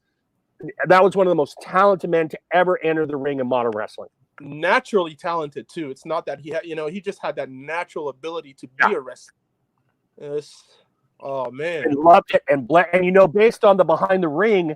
I mean, Chris Benoit's downfall was Eddie Guerrero. Aside from the freaking CTE that he also had in his head, which probably led him to killing his family, but Eddie Guerrero, he lost his friend and just went downhill after that. Yeah. But Benoit, on ability alone, I would not miss a Benoit match because he was a guy that could hang with, a stud like a Brock Lesnar, and the size discrepancy didn't matter because that's how hard he went and that's how good he was to me. Did Gilbert have the title? I just remember him as being a joke. Although Goldberg, I mean, again, Goldberg was a wrestling entrance, dude. When all that pyro was going into his mouth, that was awesome looking. But 2 minutes. He was a one-move wrestler, Joe. Yes. Yeah. Spear. One-move wrestler. Goldberg, one move. Yeah. That's it. He's another one. Now, credit to WCW. They did it right into a point. At some point, the math got a little wonky. He went from like 40 or 50 straight to like 120. They just did some weird math. And how they handled him losing the streak is what screwed him. That's what really screwed them and him. Because Hulk Hogan, he held the belt for multiple places for a long period of time, and that dude doesn't have much more of a repertoire than Goldberg. I mean, at least Goldberg went in the air to achieve something. Yeah, he got off the ground. Gravity's taking effect and he's dropping that leg. So I could take that, and to me, legit wise, Goldberg looked like a meaner son of a gun than Hogan. I took him like one-on-one. I would be more afraid of Goldberg than I would be of Hogan, kind of thing. Hogan, so I thought that meanness about him. Yeah. That's is that just some old Hogan love lingering? Hogan love. I thought about JYD as well. Said Corey Berlin. I always liked him and thought he should have won a world title. JYD, yeah. But he turned into this weird character. Apparently, he was very good on promos. And then when he got to WWF, he just became unintelligible. He was doing all that, he was doing all that kind of dog shit. And it was just like, okay. I dug JYD too. I dug him early on. But his physique went to hell, and I guess his work went to hell.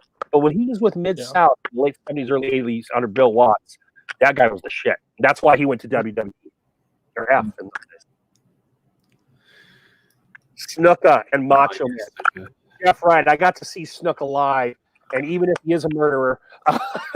Hey, now, there's no proof, Joe. Come on. Well, you know what? Rey Mysterio killed somebody. Let's not go down that rabbit hole, buddy. Okay. Rey Mysterio killed a wrestler in a wrestling match. Yeah. Snuka beat the hell out of a woman and killed her. There's a difference there. But we don't know that for sure. There's no proof. Come on, okay. Well, you live in America. You got to have proof. Okay. You can't just say stuff like that. Allegedly killed a woman, in my mind, did kill the woman. But Snuka, I mean, he was the first high flyer to me. And all he did was that simple thing. But when I first saw when he came off the top of the cage with Morocco, I was like, oh, you're kidding me now. Oh, yeah. He hung in the air, too, for that one. It's like he was hanging there for a little bit and then came down. And he was so well built. Most high flyers are tiny. And here's this guy, Snuka, who's just, he's coming with the muscle. So, today, his name is Montez Ford. And when he jumps off right now I think they're tag champions now. Yes, they are tag champions. They are.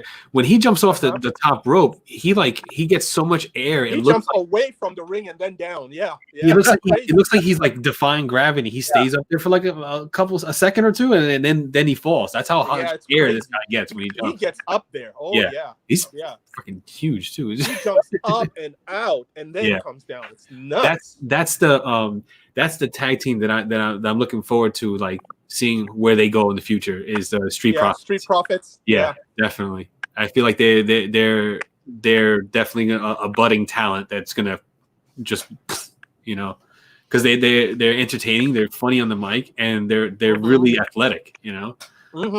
That's a tag team to look at. Snuka is another one of those guys that never got a big belt, though. That, he never got a world championship. I think he might have held the IC strap for a little bit. But was he like Andre, where Vince knew he was going to draw no matter what, so you don't need to put the belt on him? You know, kind of like Taker. Perhaps. Maybe. I don't know. Could be. And Taker has not had the belt for as long as he has been around. He might have gotten it early in his career, but he's become an Andre-like attraction that he doesn't need the belt to draw. Camo Cam, another big wrestling fan in the house. I think he doesn't really want the title that much, Undertaker. Yeah. He's not about the title. I think that's his deal. Like, he's just, he's more about the locker room and stuff like that, and doing good work and all that. Undertaker, right? I'm thinking like 1990s Undertaker when he's new to WWE. Yeah. Because he was just a scrub tag teamer in WCW, but what's up, honey? But was seen for having talent. But I guarantee you, Mark Calloway wanted that belt from Hogan. Why? Mm-hmm. Okay, go ahead. So you is that Bella? Hi, Bella. This is the oldest sister. This is Sierra. Oh, hi, oldest sister. Hey.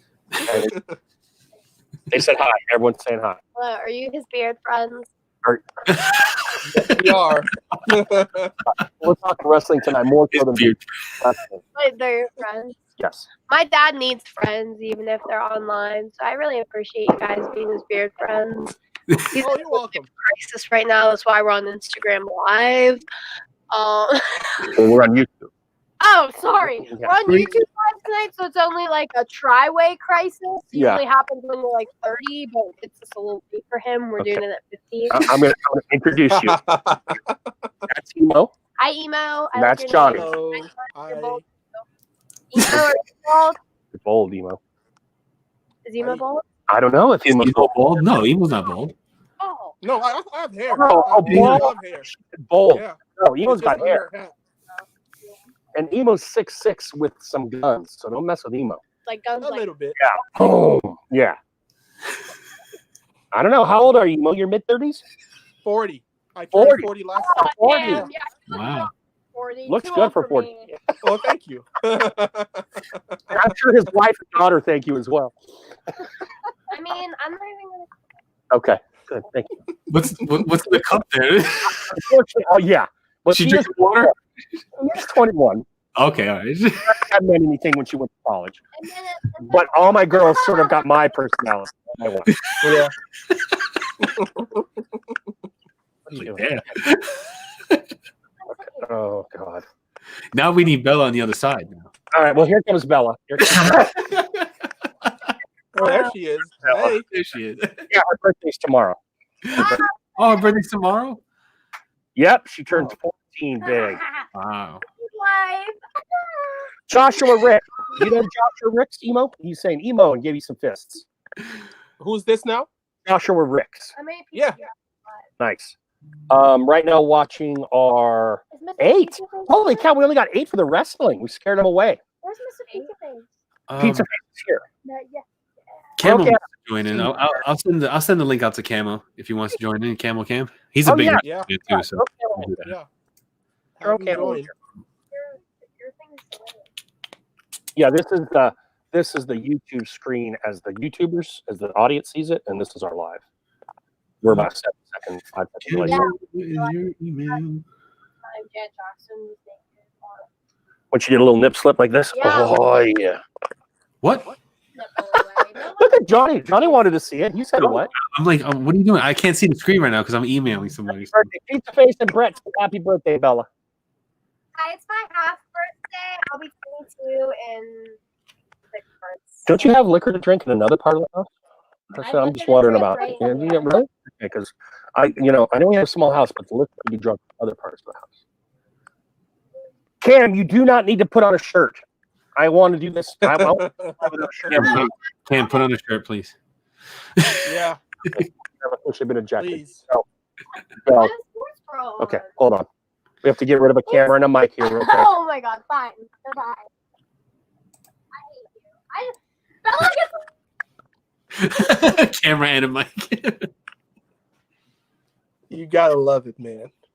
Oh, Oh my goodness. we only have 8 people in the room. What happened?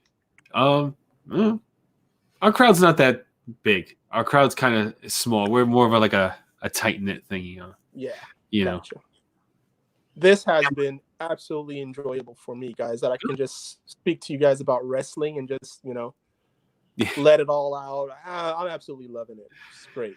We should do this more often. Yeah, anytime. We should do this more often. Yeah. I was thinking of because I started the BWTF as a joke, Bearded Wresting Talk Federation, but I was thinking of doing it more shows of this, because there's wrestling at least 3 days, if not more, 4 days a week. There's Monday, there's Wednesday, there's Friday. We could just do a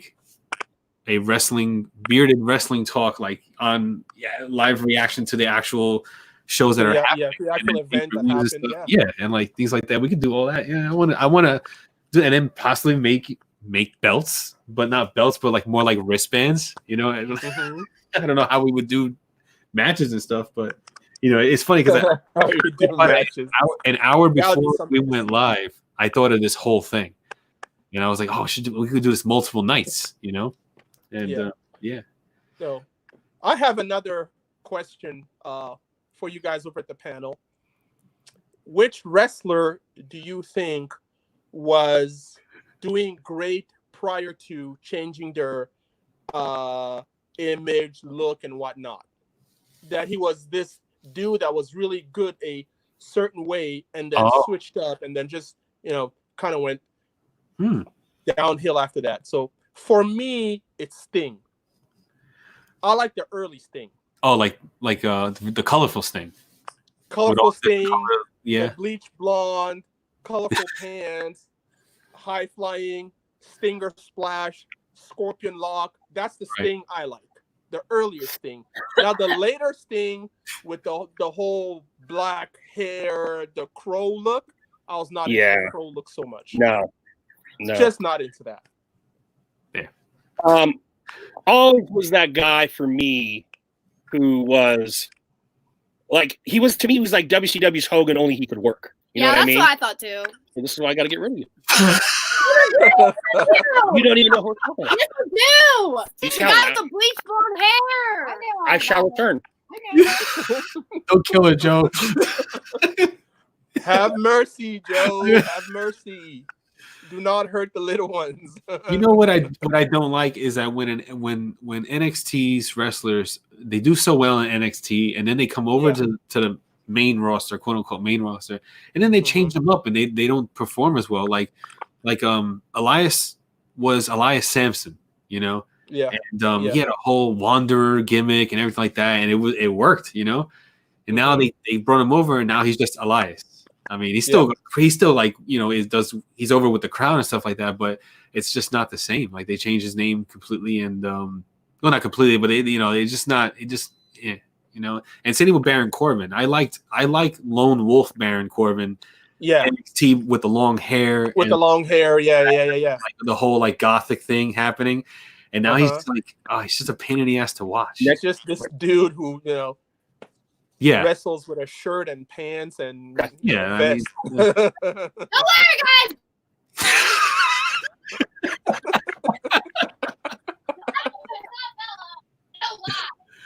Oh boy. Oh man. Camo, I send you a link in your email. So just check your email. Come on in, Cam. Whenever you're ready. Come on in, buddy. You're in there, Cam.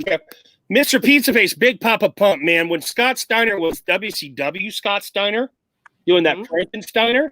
Woo! Nowadays, has anyone seen him recently? Oh my god. Yeah, he has shrunk a lot. He's like this frail looking guy almost. Well, this is shrunk emo and this has gained. Yeah. He can give me one for my money. That's what happens when you take all those steroids, Yeah. He was roided out, roided freak. He called himself the genetic freak. That was funny. Genetic freak, yeah. Big booty daddy, the genetic freak. Big bad booty daddy. With the cowl. With the fucking medieval cowl. I'm the big booty daddy. I never liked him in WCW. I loved him as the Steiner brothers, but when he was doing all the thing and the armor, the tag team, yeah. They were good together with his brother. What happened to his brother? What's that? Where is his brother? He's just doing his thing. Just doing his thing, I think. He just retired. He was always more the workman guy, whereas Scotty, because he could be so acrobatic, got more the yeah. Rick was the glue early on because Rick was the first one. Mm-hmm. I'm about to crush. What are they doing now? That's what they're doing. Oh my gosh. That's what they're doing. Trying to distract you.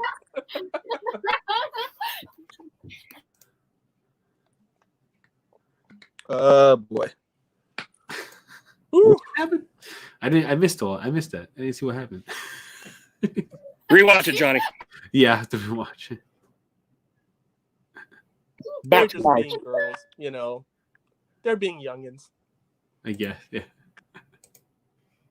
He's having to mute his mic. It's so funny. He can hear us, but we can't hear him. But he can hear us. Right, Joe? Blink if you can hear us. Yeah. Oh. Two white girls twerking that have no business twerking, trying to distract me. Oh, no. Oh, no. You need that spray bottle. Anything else that we wanted to touch on, gentlemen, as far as wrestling questions goes for the chat and everybody else? Anything else you wanted to touch on? I'm going in the chat so I can hear you guys when I'm going to respond in the chat. Let's see. What was the moment? I got one. We know that wrestling is like choreographed. There you go. Has there ever been a moment that like you thought like, holy shit, that probably didn't go as that probably wasn't supposed to happen? Like Yes. Like when Sid Vicious broke his leg on live TV. Yeah, I'm pretty sure he didn't plan broke in half. I mean, his leg was like this. Yeah, it was like, on live TV. It was like that. It was gross. Like, snap! He broke his leg. And he was trying to walk on it after he broke. What are you doing? Your leg is broken and it's hanging like this. Why are you trying to walk on it? That to me, that was crazy. Mm-hmm. When Enzo Amore did this dive and his head, I don't know if you've ever seen it, but he was supposed to baseball slide dive out of the ring, right? Mm-hmm. But what happened was he was a little too high up and his head caught the bottom rope, and it snapped his head right into the mat and he concussed immediately, like right there. Oh. Yeah, that I was like, holy shit. And then maybe he was, but he wasn't faking. Like he really like knocked himself the fuck out. Like it was great.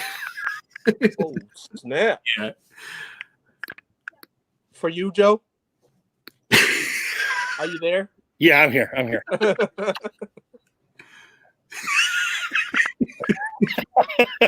Eyes over here, buddy. Yeah, eyes over here. Like 4 eyes, 2 over here and 2 over here. Right. What happens when Nolan comes in? I gotta keep an ear and eye out. What was the question? I'm so sorry. It was there a moment in wrestling that, because we all know it's choreographed. I can't be the word. Right. What moment that you were watching and you saw like holy shit, that wasn't supposed to go as planned, and that Hell in the Cell when Foley went through the cell, I knew that wasn't planned. The way he was tossed off, that he felt choreographed. I didn't realize how bad it was, but when Taker chokeslammed him and he fell through the roof, I knew that shit wasn't. That wasn't supposed to happen. That definitely wasn't. Yeah. Yeah, and of course the obvious one would be Owen Hart dying. Yeah. The obvious one. Yeah. That's awful. Yeah, dying on live TV. Oh my gosh. I think I was I watching that pay-per-view when it happened, or I was watching the replay of that pay-per-view, not knowing that happened. When I found out that happened, I said, "Oh shit, that was crazy." And Sting had been doing that for a couple years. He had been doing that drop down from the rafters, right? Yeah. Kind of what they were ripping off of. Now, Owen may have been a bit higher. I don't know the exact heights and everything compared to where Sting would come down from, but man, And that dude was talented too, man. The Owen Bret Hart WrestleMania match was such a great match. Yeah. And I can't wait to watch the Dark Side of the Ring of that one because his wife talks for the first time ever in public about that. She's never given an interview on the topic. Huh. That should be interesting to watch. Yeah. Yeah. I'll make sure that I catch that one and Yeah, Pizza Montreal Screwjob. I didn't watch that pay-per-view. So I read about it, and then I watched it what was the movie? Beyond the Shadows. Beyond the Shadows? The movie that it was in? Beyond the Mat. Beyond the Mat or Wrestling with Shadows. Which one is the screw job? Well, one of those two had the screw job. It was all about Bret Hart. That's the only time. That's the first time I actually saw the footage of it. Yeah. They really did screw him on that one. I mean, I don't get the big deal. Like why?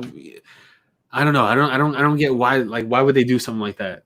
Why couldn't they just let it go? Because it's. I'll tell you why, Johnny. Because it's, from my understanding, it's the heart of the Monday Night Wars. Bret knows he's going to WCW. Vince knows he's going to WCW. He doesn't want to happen what happened with Medusa, which is when she took the other company's belt and literally put it in the trash somewhere else. Yeah. And he's currently their champion. So if he gets out of Montreal as their champion, Vince runs the risk of him going on WCW TV and denigrating that belt. So that's why it had to happen. And I get it. I think it was a horrible thing. But let's be honest here. Bret got a little too into his character. And Bret said he would lose the title. He just didn't want to lose it in Canada. Right, in Canada. He just didn't want to lose it in Canada, yeah. And I think they had a Raw or some nearby match within the next couple of weeks while Bret was still with WWE that he would have dropped it, but Vince didn't want to run the risk. So I get it from a business point of view, but I mean, that guy was the face of your company during the lean times, post Hogan steroids, right? Mm-hmm. You really screwed that guy. Yeah, and also it was done by who, Michaels and Triple H, which they were just hotheads, bad guys, just did not give up, and they just went in there and did it. It was just like they absolutely screwed Bret out of that. Oh, is that Camel Cam? Yeah, Camel Cam. What's there that? It is. We are currently talking about the screw job, Camo, but the prompting question was, when did you realize you were watching something that was more real than it probably should have been? Whether it was pain or something like a shoot interview, anything along those lines. That's a good question. We'll let you think about it while you're on the spot. Also, we're talking screw job. Oh, Vigilante Club. I like Daniel too. Like that's representing my New Japan. Yeah. My God, I gotta tell you, since you mentioned that, I never saw Masala wrestle, but I would read about him weekly in Meltzer. And when I heard he had died in the ring, even though I never saw him wrestle, it was like someone punched me in the heart. I was like, what? Because that guy was like the Japanese Michaels. Go on, Cam. So you mentioned shoot kind of things. Guerrero having that heart attack in the middle of the ring. Yeah. JBL hurrying up and ending the match because he knew what was going on. And that gives me another thing.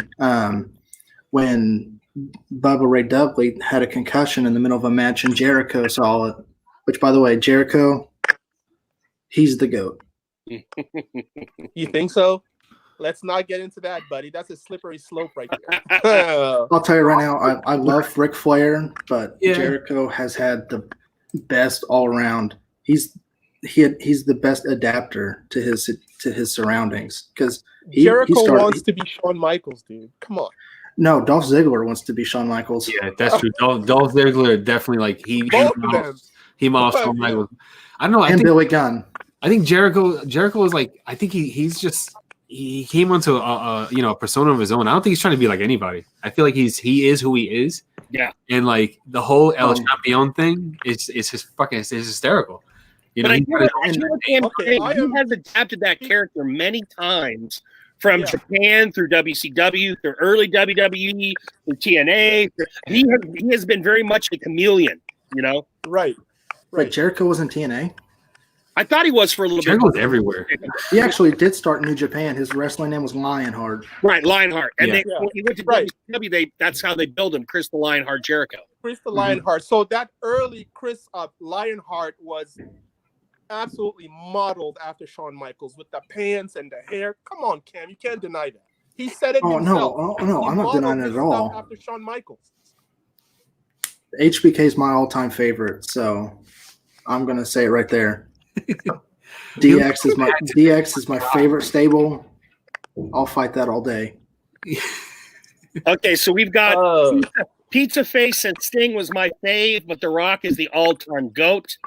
The Rock is the all-time GOAT on the mic. On the mic. On the mic. Did he have writers? I was reading someone recently, I know his early stuff was improv, but was he having writers when he came back? Because I remember that whole thing with Helmsley when Helmsley was doing the superhero gimmick, and I loved those interactions between Helmsley and The Rock. You know, when Rock was just kind of guest starring on the wrestling because he was about to make the big jump to Hollywood. I want to think it was all improv off of his head. Oh, dude, The Rock was just. You could never tell if he was rehearsed or not because he was just so on the fly with everything. Yeah. I mean, Billy Rogers is an old Southerner. I'm with you, Billy. Dusty on the mic. It's hard to touch Dusty on the mic. yeah. Yeah. The American Dream was, he was great on that mic. Yeah. So was the Bishop. Guys, look up the Bishop. Tony Groove. Look up the Bishop. All right, let me find some See Bishop his promos. interviews so you All right. can see his skills on the mic. He was like funny, serious, not so serious at times, but just the way he spoke, I don't know. It's his name was the Bishop. That's his. The Bishop, yeah. He should have had a belt. He should have been champion somewhere. I want to throw this here too. Best manager, the Brain, Bobby Heenan. I've got him as second, Campbell, but I know you don't like Cornette, and that's why you don't put Cornette. Screw Cornette. He's an asshole. Now, why do you? I mean, I know obviously some people might hate him. Why do you have such a strong dislike for him? Because he's the opposite of Jericho. He doesn't adapt to new wrestling. He's so old fogey. Okay, I see what you're saying. He needs to get with the times. I got you. I see what you're saying. I'll go ahead and say it. He's the okay boomer of wrestling. Oh, That's all it is to it. Yeah. I've got to overlook that. I don't watch a lot of today's product, but based on what he said, I wouldn't like scripted stuff. I mean, and I think the proof is in the pudding in that the WWE numbers and the fans and all those kinds of things are way down from their, even 10 years, 15, 20, definitely from the Attitude Era for sure. Yeah. So I just don't know. I hear NXT is more like the wrestling we all grew up on than the actual WWE product. Is that fair, Cam, or no? NXT is more story driven and match driven, not backstage shit like like Raw and SmackDown. There's so much Vince everywhere in the mainstream. NXT is strictly Triple H and his staff, HBK included. Now, one guy Cornette is very hot on because he thought he would be a great heel in any era is the dude from the other promotion, MJF. Really? I could watch MJF clips all day. Yeah, Cornette loves MJF. He thinks he would be, with his mic skills and his ability, he thinks he would be a number one heel in any promotion and any time. I believe you guys it. think so? I have only. I've never seen him. MJF. I don't know. The only downside to MJF is he's just a rich bully. That's really all he has. But that dude can rock a scarf like no other. A rich bully in his character. Is that what you mean, Cam? Yeah. Okay. He's literally just an asshole. Oh, that's the guy with the Burberry scarf, right? Pretty much. Mm-hmm. If you follow him on Twitter like I do, he's great. Yeah. Sometimes some guys they live their whole gimmick and they carry it with them all the time. Like Lacey Evans, she's a female wrestler, and she is Lacey Evans all the time. Like everywhere where she meets fans. Yeah. Everything. Ric Flair was like that too, They all had to be. I think Ric Flair's kind of still like that. Everywhere he went. Ric Flair he was the champ everywhere he went. Yeah. Like, I'm the champ. Yeah. But they didn't even cross-pollinate outside the ring. They didn't allow the heels and the faces to be buddies outside the ring. Yeah. It's all about that illegal word called kayfabe. Yeah. Billy Orr. Remember when Duggan and Sheep got caught in the car when they were against each other, smoking pot together? And kayfabe wasn't nearly as open as it is nowadays. Oh, that Vince blew a gasket. Vince blew a gasket if someone looks at him wrong. Mr. Pizza Face is requesting everyone do their best Ric Flair woo. I can't. My girlfriend just went to bed, and if I wake her up, Yeah, I got sleeping kids. You won't ever see me I'm gonna again. do an older, newer Ric Flair woo. That's not Ric Flair. That's Paul Bearer. Halloween. My kid's awake, so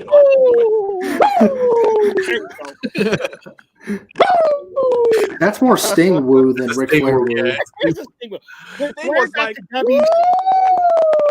When Flair got to WWF the second time, he did slower woos that you never heard in WCW. If I do a woo now, I probably will get punched. You would see you see from this side of the camera, this way coming in, you'll see that fist fly from that will happen. That's me too. You'll stay on the camera and still hit me. Yeah. Yeah, Emon's the only safe one because he's on the West Coast. Mike Tyson's on the other side of that door. Mr. Pizza Face said, "Damn solid, Emo." Thank you, sir. Who is Mike popping Tyson. popcorn? Hillbilly. I think that might be Camo. I think that might be Camo's mic. Yeah. Fried chicken. Is it my earbuds moving around? It might be. so. I don't know. Someone's cracking, yeah. Huh. Well, that's all I've got. It happens, man. And it took me 5 minutes to just connect them. I call it frying chicken. Whenever I hear that, I'm like, oh, someone's frying chicken again. It's like in the grease. Jeez, turning my Johnny, that's computer kind down. of racial there, buddy. What?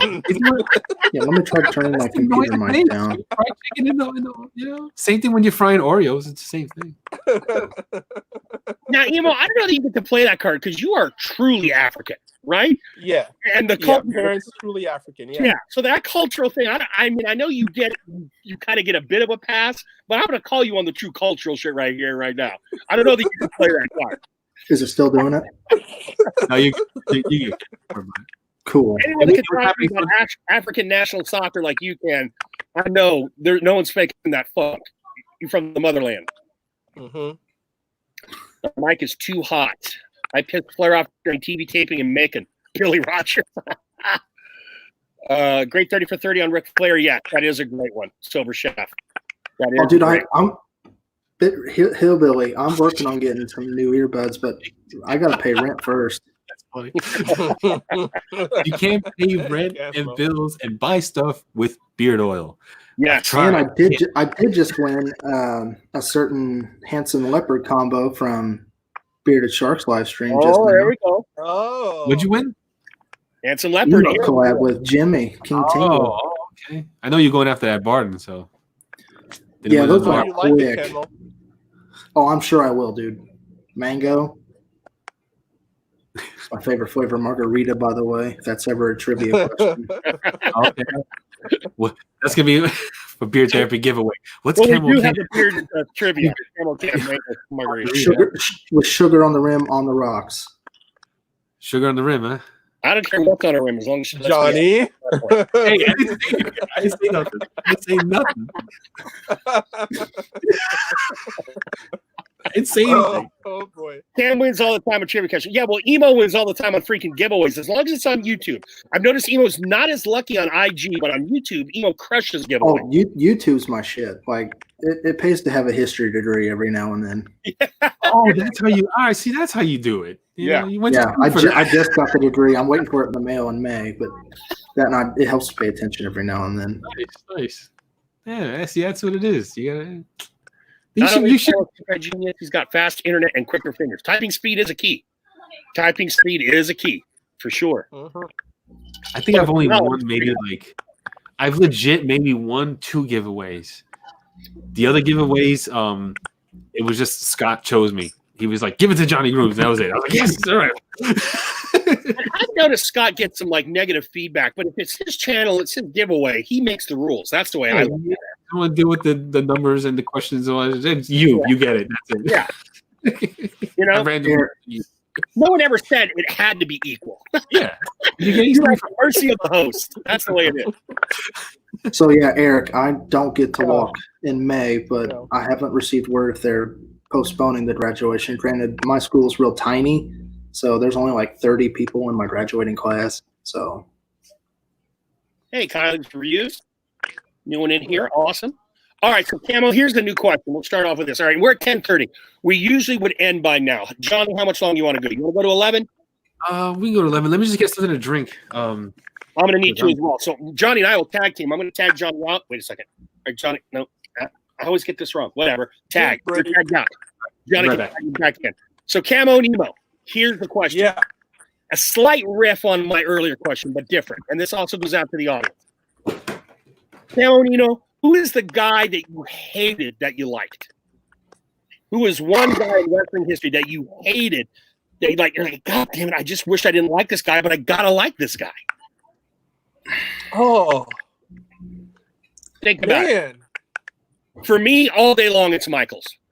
It's Michaels because I Uh. hate the type of person he is, but damn, is he talented. Damn, is he. So for me, it's Michaels. I'd have to say Ric Flair. For me. Really? Yeah. I absolutely despise Ric Flair. Because just the arrogance he had as a character, Yeah. and he sold it so well to me that I hated the guy, but the guy was a genius in the ring. You know, you cannot deny okay, that. this is my It was like Ric Flair for me. Yeah. this is my on the fly answer, but Baron Corbin, I can't stand the guy as he does his character well enough to where I hate him. Yeah. But he legit seems like the coolest dude. Like he's got this cooking channel on like YouTube and stuff. It's amazing. It's so Now, I've good. heard that name. He's a newer guy, right, Ken? Yeah, he's been around for about Yeah, 5 Corbin is the newer guy. Eight. Yeah. Okay, so I don't know him. I just know the name. and he has the most protected finisher right now. I'll put money on that. No one has kicked out of his finisher. I'm gonna pee right now, but here's the one thing that Cornette has mentioned that really bothers me about new wrestling. What? The multiple finishers. Like people from what Cornette says, you will deliver like it's not one, well, what was Randy Orton's old finisher RKO? Not one RKO does it. You got to drop 2 or 3, or maybe you're one of those guys that has 2 or 3 finishers. You need both of them to draw, and maybe I don't like that. I think the finisher, like you said, Camo, I think it should always be sacred. If you've got a guy of equal power, he can kick out. But if you're going to drop 2 or 3 on him, you better be putting him down on the mat. And I got to go pee. Got my beard just as cozy. Have we talked about like favorite matches or anything? Am I that far? We did. I think we did, yeah. Here, give him a 5, she said. Oh man. Yeah, multiple We finishes. talked about mostly emotional match. Oh, You. So yeah, we talked about that already. the most. Okay, I want to throw mine out real quick. The series is Yeah, go for between it. with Shawn Michaels, Triple H, and The Undertaker between WrestleManias 24 and 27, I think. Uh-huh. Mm. Yeah. And why is that? Just the story behind it with all the history and stuff, and then you've got their stories are just so full of history. Happy birthday! Thank you. Birthday. But with those three, it's just they're some of the best storytellers in the industry, and of course HBK being my favorite. He stuck to the whole career versus streak match. He hasn't come back, and he's not going to. And that was more than it was. Just the way that they brought themselves through the matches and stuff, it was just fantastic. What was the most favorite match that wasn't a match in the ring, like hardcore match or boneyard match? Like what was for you? Like what's your favorite non-traditional match? Not like does that include like in-ring matches, like Iron Man matches, or? Yeah, I guess it could. Yeah. Okay, Something that so wasn't by the rules and stuff like that. So one of my personal favorites was Cena versus Orton in their Last Man Standing match. Okay. Orton had towards the beginning for the better part of the beginning. Orton had Cena up on the ring post in handcuffs like this. It had Cena just bleeding everywhere, but Cena ended up, of course, winning. But that's one. I love gauntlet matches. Gauntlet matches are amazing. And as much as he really just kind of pisses me off sometimes, but Seth Rollins in that gauntlet match he had a couple years ago where he went like an hour, that's crazy. That's nuts. Not many people can do that. Mr. CrossFit Jesus. For me, would be the match between Kevin Sullivan and Wildcat Wendell Cooley, and it was the match was to be stopped with the person who bled the most. Oh my goodness! The most? So they had like cowbells and ropes and bats and spurs, boot spurs inside of the ring, and that was vicious.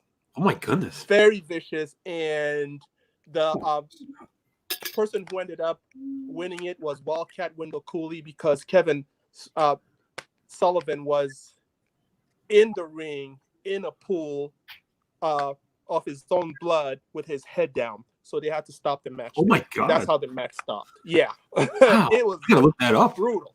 Yeah. There was a lot of blood in that ring. A lot of it. I can imagine if how you won was to make your opponent, to make your opponent leak out the most. Bleed more, yeah. Pass Jeez. out and bleed the most. So Oh, yeah. god damn. It was pretty gnarly. Very gnarly. That was, I think, in like maybe 1985 or 86, I want to say. I was 3 years old. Freaked me the heck out. Oh my god. That match just freaked me out. I was like, well, what am I looking at here? Wow. Why is the ring so red? Yeah, It's crazy. Today you can't do that today. They stop the matches. Take out my answer from earlier for non-best traditional match. All the matches with Team Extreme, Edge and Christian, and the Dudleys, Team 3D, whatever, all those TLC matches. Okay, yeah, those tables, ladder, chair matches. Yeah, those are great. That's my answer. I think my all-time definitely favorite was definitely that boiler room brawl with Undertaker and Mankind. Yeah, I remember. I watched that one every time. Yeah, that was a good one too. Yeah. Because it was like I got scared. Like I was nervous. I was like nervous for the Undertaker because I was so worried about like if Mankind was gonna like really hurt him, And it's weird because Mankind is so much smaller than the Undertaker, but the way that they did Mankind was like he had that move that once he gets you with that mandible claw, like you're done, So like that's what I don't know. When I was watching it, I was nervous for the Undertaker. I remember that. I remember feeling like that. I didn't actually. I was like 6 or 7 when the match happened. But mentioning Mankind, whenever he beat The Rock for the title, I think it was like 98 or 99, something like that. That crowd went nuts. Yeah. Yep. And that was like peak Attitude Era, which I think is the second best WWE era. All right, let's get my heater. I remember. I thought the era I came in the mid '80s was pretty good because you still had guys like you had up and comers like Wyndham. He was in the WWF at that time, and Dynamite Kid. As big a dick as he was, but like, as far as like being innovative, you had the Hart Foundation. You had all these guys coming in kind of like this new wave, and then probably the Attitude Era is the only era that topped it for me. I left in the mid '90s a bit. Thankfully, I missed all that Ultimate Warrior shit because I just cannot stand that guy. I absolutely cannot stand that guy and all that kind of jazz. So I wasn't around during the steroid era of WWF. For me, the number one era is the Ruthless Aggression era. Granted, that's when there was a lot more like show added to the wrestling, but there was so much talent. And Brock Lesnar, as much as a lot of people hate him now, he was the face of that company from like 2003 to 2005. I don't care what you say. And he was talented. Yeah. That's never been the issue with Lesnar. It's the part, Batista never got a lot of, the love he deserved, I feel. Who's this now, Johnny? Batista. Oh, Batista. Oh, David. He's got one of my favorite entrances whenever he gets down like real low to the ground. You ever see when the fan jumped him in the backstage? He was leaving his locker room and a fan jumped in front of him out of nowhere. It wasn't planned or anything. He just jumped in front of him and he just started doing the move like that. And he just There's a video whenever Batista come back for that match with Triple H a couple years ago, and Xavier Woods was in the backstage, and he was watching it, singing with the song. He was so animated about it. And if there's one wrestler I could hang out with, it's probably him. Just to sit there and play video games with him all day. That's mine. But Yeah, there's a lot of them I'd hang out with. Mm-hmm. All right, gents. Here's another question for you guys. Best submission move to you. Okay. What is it? Best submission move. Well, you guys are thinking Bearded Jesus asked, do you remember the fabulous ones? I remember reading about him. Again, Jesus, we're talking the territory pre-cable days and growing up in California where I was. I didn't get a lot of that cool Southern Territory stuff that some of you guys might have gotten. So I know of them through reading. That's before my time. So yeah, I'm the youngin' of the group, it seems. So yes, you are, Cam. Yeah, that's before my time, so I don't know what they're talking about. Favorite submission move? I think. Yeah. Oh man. I'm a big fan of the Anaconda Vice from CM Punk. Or what is it? the Walls of Jericho is so good too. I think for me it was the sharpshooter, only because I can do it really well. Or the Scorpion Deathlock. Yeah, the two I would choose is the Scorpion Deathlock just because it sounds freaking cool, even though it is the sharpshooter. But I really also, because he could sell anything, I love the Crippler Crossface. I love that submission move. You know, Benoit, whenever he slapped it on, it looked like he was trying to break a rock. You know, he was just so into it. Billy Rogers says the figure four, which the figure four is great, and I love Charlotte's added bit to it to call it the figure eight. I think that's really cool the way she does that. Mm-hmm. I was listening to Cornette, and he was saying one of these tall girls now does like a standing figure four. I don't know which girl it is, but it's standing. Like 6'1", 6'2". She's tall. Maybe it's her. Well, it's either a standing figure four or a standing step over toe hold. It's one of those kind of thing. Maybe a standing sharpshooter. I don't know. But he was talking about one tall girl. I don't know if it was an AEW girl. Is that the right Federation AEW? Yeah. Okay. I can't think of any tall female wrestlers in AEW at the moment. Okay. I just remember him talking about that, and I was trying to think about it. I guess it looks visually very good because she's tall and most of her opponents are short, so it really works doing that move. Now for me, I would say the best one that I've seen. It is a non-mat move. You don't do any form of leg lock or anything, you know. So for me, it is do you know what this is, Joe? Oh yeah. The Von Erich Claw. The Von Erich Claw. That was unique, created by their father, and it just devastated people. So it's a claw that would go on your forehead. Yep. And will press you down until you submit it. They'll press your forehead down until you submit it. So that is unique to that family. And have you seen? Oh yeah, I can see how that can hurt. Yeah, their family promos, Joe. Oh. Where like they'll squeeze cans and apples and melons with their hands. With one hand. That they would squeeze an apple until it burst. That they would squeeze a can until it just went everywhere.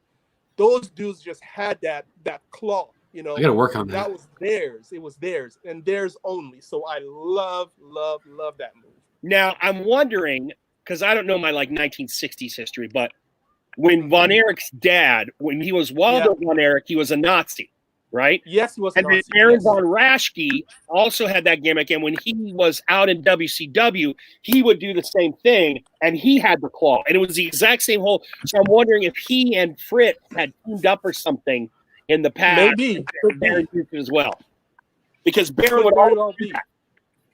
Yeah, the Von Erich claw. That's the Von Erich claw. Yeah, it stands alone by itself. Yeah. So I'm going to answer a couple of Billy Rogers' questions. Yeah. He said, best female wrestler you want to see in WWE. He said Tessa Blanchard. They have Candice LeRae already. She is my favorite women's wrestler because she ate a lumbar check from Cedric Alexander in PWG. And if you haven't seen it, you need to. It's very cringy. but it's great, and she sells it perfectly. Tessa Blanchard, she's in a lot of hot water because of comments and things that she's Yeah, made. on her Twitter. Yeah. And then you said the Von Erich story is the saddest in wrestling history. Benoit. Yeah. Benoit. You won't get sadder than that. Are you kidding? Dude, No. losing 5 kids, those Yeah, parents no. losing 5 of their boys? I get Are you that. joking? I know, but for me, I'm a big advocate for mental illness. And for me, Benoit is the saddest to me. I'm sorry, because for the company not to even look into his predicament before it was too late. I mean, it's close, but for me, I'm such an advocate, like I said, for mental illness. But yeah, Von Erichs is very sad too. Don't get me wrong. They're both like up there in like sadness. But I'm just not a sad guy anyway. I try to avoid sad stuff like that. But yeah, Benoit was, as much as the bad things that he did, he was 20 years ahead of his time. He really was. Wrestling talent-wise. He had the size, he had the agility, athletic prowess like no other, but what happened was it I think I gave myself a headache. The CTE he had, all that abuse he took at such a young age, he had the CTE of an old man. The wild Pegasus. Pizza makes a good point. Shane, I will give Shane my biggest balls award for the shit he has done and has no right doing because he's not a professional wrestler. Shane McMahon has some serious balls. I love Shane. Oh yeah, Shane O'Mac. Yeah, oh yeah. Shoe collection. Yeah, he's got the sickest shoe collection in wrestling right now. Definitely. And Every I'm time a big he's on, he's got a different pair of Air Forces or a different pair of Nikes on every single time, and Jordans and shit. And I love the coast to coast move from one side of the From one side of the ring to the other, where he would Amazing. get from the rope. Yeah. Oh. And as an older man, he looks more fit than he ever did when he was doing more of the wrestling stuff in the late 90s, He looks in better like shit because then he was still a little kind of doughy, a little bit of baby fat. I remember the more recent shots I've seen of him, he looks like he's actually, for a 50-year-old man, has a decent physique on him. Slim and trim. Yeah. He's working out. Oh yeah. Yeah. I remember the promo that he did whenever he was on video with his dad. He's told him that he bought a WCW. That night changed wrestling so much. Yeah. And there's another event that could have changed wrestling a lot too, and that was when DX invaded WCW. We were talking about that earlier. Yeah, we hit that. We hit that earlier on. Yeah. That is to me that is the biggest what if in wrestling history. What if Ted Turner opened those doors? Yeah. Oh, yeah. Okay. Like I'm getting goosebumps just thinking about it. Like literally. Right, because you already have Hall and Nash there, right? I mean, yeah, it's a good question, Cam. I mean, because they left, and now all of a sudden, freaking the other 2 members of the clique show up. Mm-hmm. It would have been. I think it's a wrestling fan's dream for him to have done it just to put the ball into Michaels and Helmsley's court to say, what are you going to do? Now, I personally believe they were on the top of the world of WWE. They weren't going anywhere, but at least they would have had to have thought about it, Oh yeah, if they would have opened those doors, that's still one of my favorite videos. It's just Triple H just going on the WCW. Yeah. It's just, we didn't realize it at the time. I did because I was a little older, but I was also going back to school. I went back to school in my mid-20s. So I was actually in college when you would see all that Nitro Raw stuff. I was just, 10 years older than the rest of the kids there approximately. But that was so, Cam, you were barely alive at that point, I bet. How old were you in like 98, 99, 2000? I was in kindergarten through 2nd grade. Okay. I'm only 27. So. The way that permeated the culture, the way that colleges would shut down and like frat houses would watch. Yeah. If you went to a city like where they surrendered WCW over, Panama City, one of the great party cities in Florida. It was just amazing to experience. One of my favorite video games of all time still is N64 NWO versus WCW. Yeah, I just love that. Was the first time I played. Well, I played the old side scroller that WWE had in the late on a Sega. But that was the first time I had something with real graphics and I could play Jushin Thunder Liger or Mysterio. And I was just like, this is great. Oh, yeah, those N64 THQ wrestling games were like, those were the best. And those were awesome. I got to find them because I have my N64. Liger. I gotta find that shit. Liger actually retired this year at Wrestle Kingdom. I watched night one. This was the first year that they split Wrestle Kingdom into 2 nights, and that show starts at like 2 in the morning. And the first time I watched it was January of last year, and watched it, and it was one night, and I was at my friend's house from about 1 in the morning to about 7 in the morning Eastern time, and I only got to watch one night this year. But the way they retired Liger was just classic. He lost the match, he ate the pin, everything. But if you guys haven't stayed up to watch a Wrestle Kingdom, you're missing out. That's something that I think 90s and early 2000s WCW did, but I don't know if they get a lot of credit. That opening to the Lucha guys, to the Psychosis, the Rey Mysterio, the Juventud Guerrera, all those Lucha guys that they brought up, and just to have that culture of that colorful costume and the mask. And I thought that was really cool because it was not growing up in Mexico. And I grew up in San Diego, and you would get some of that stuff because you were close by Tijuana, but I just really seeing it on the mainstream, just the cultural effect of that.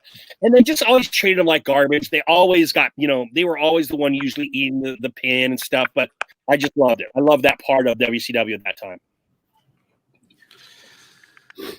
Let's check in what's going on in the chat while you guys ruminate. I hope all is okay, Joe. WWF could have folded. I'm sorry, bros. I never missed therapy.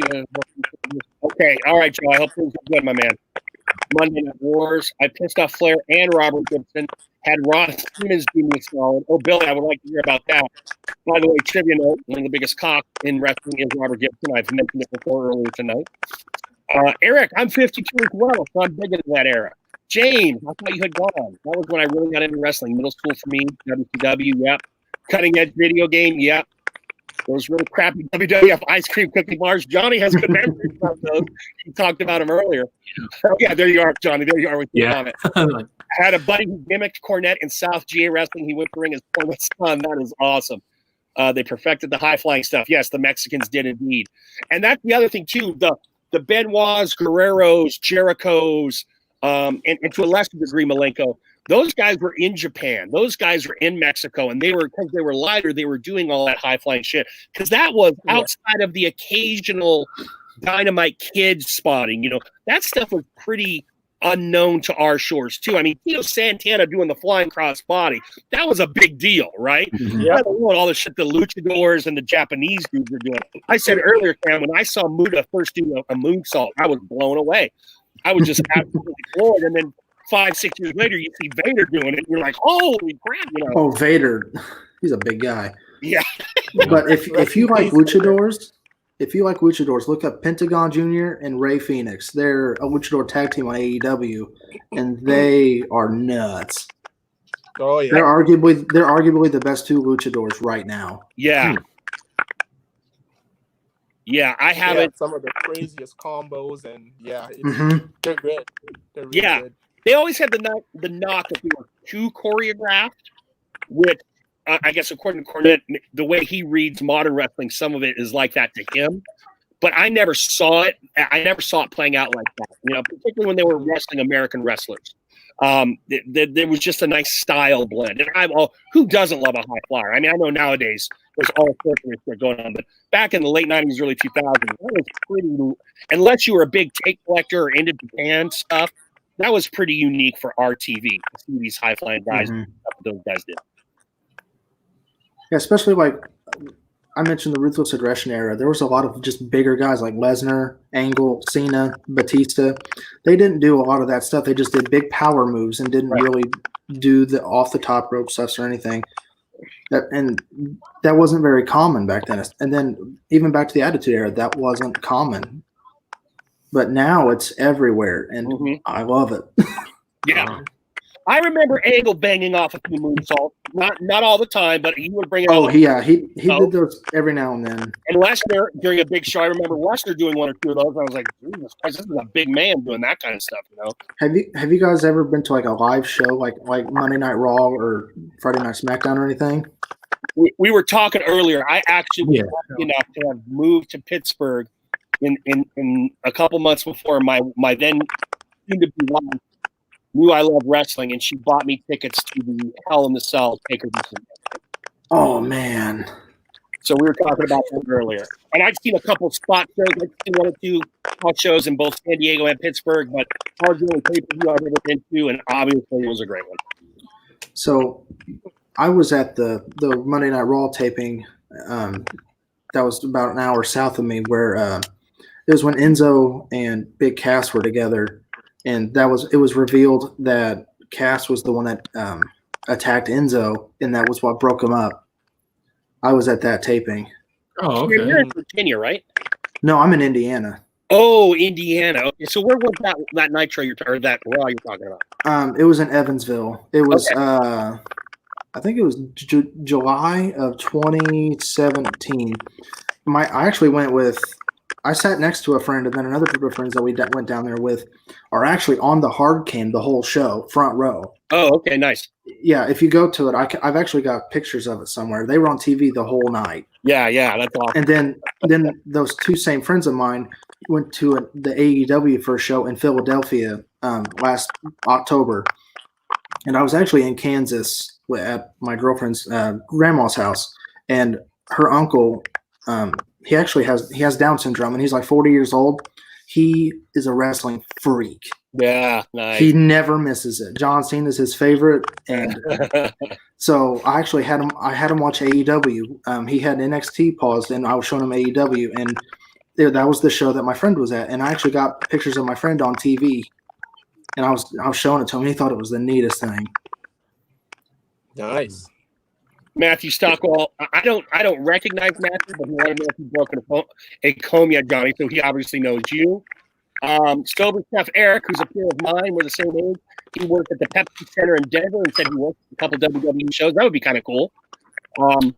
Nashville in the early '70s had that the concession stand match that featured Lawler and the Wayne Ferris who would become the Honky Tonk Man.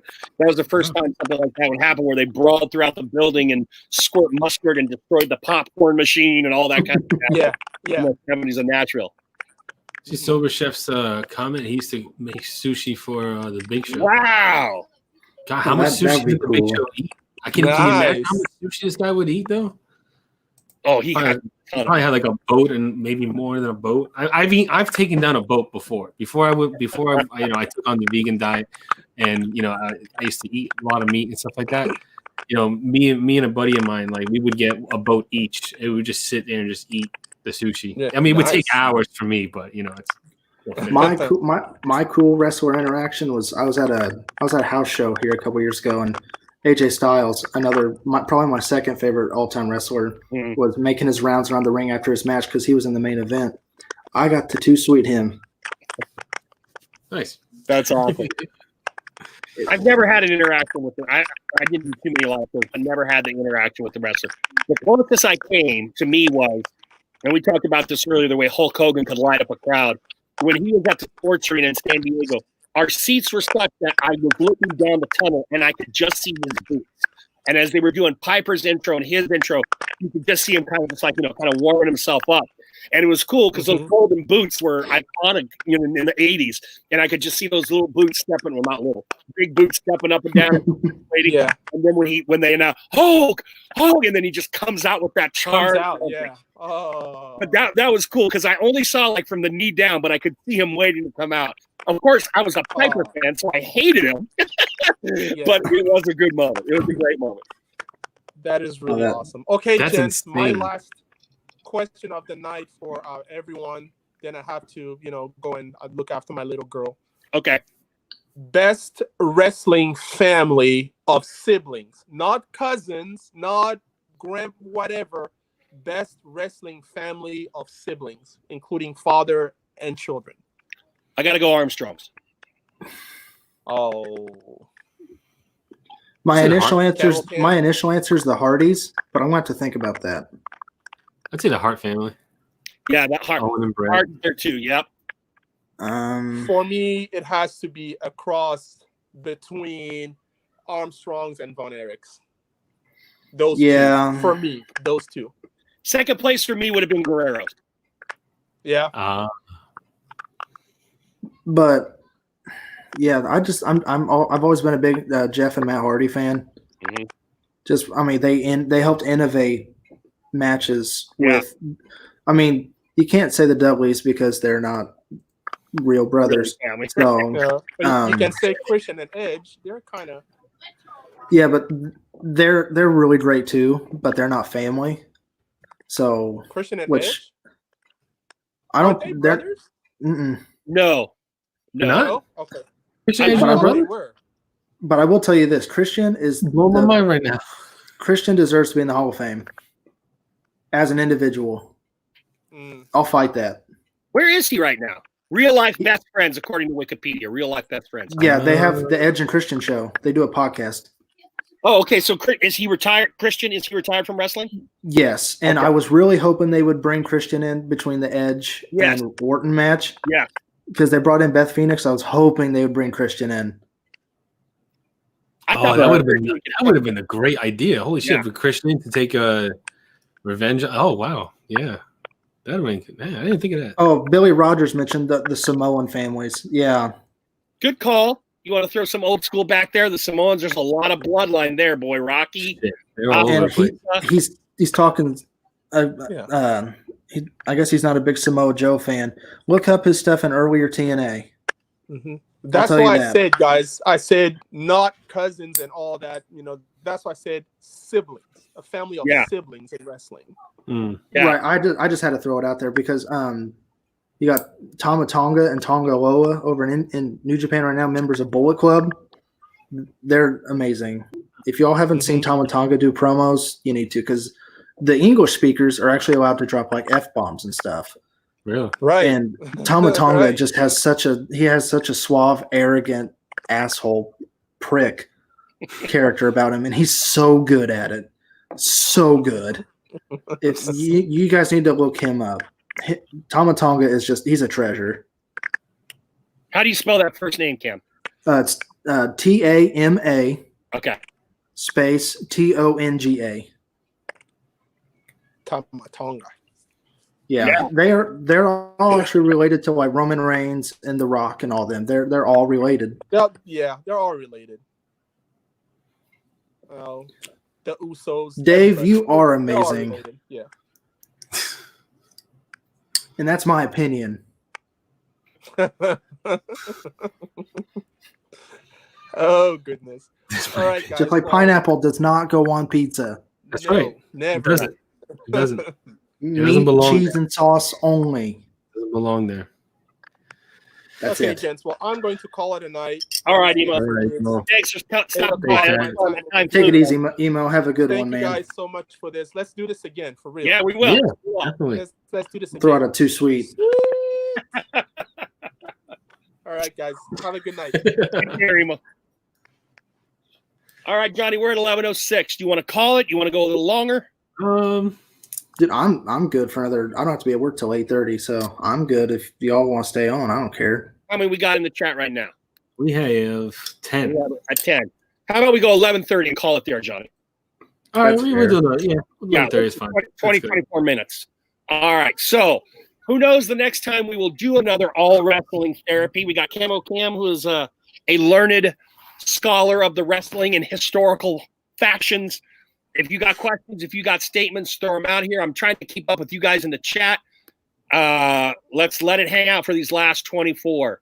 So I sent when Johnny and I were watching WrestleMania last weekend, I sent him a link to a couple matches, and I forgot to send you those matches, Joe. Oh, okay. I want you to look up one wrestler, actually two, in New Japan right now. One is Will Ospreay. I've heard the name. I'm going to write this Oh, down in my notes. I'll give you a second. Oh, wow. Dave The lives bet- 5 minutes from Full Sail. That's awesome. Dude, I'm jealous. Too bad he can't go to any shows right now. Okay, so then You got Will Ospreay written down. They reopened. Yeah, I'm looking at him and I got him written down. Yep. The other one, I'll give you the first. Well, I guess technically his last name, Okada. OKADA.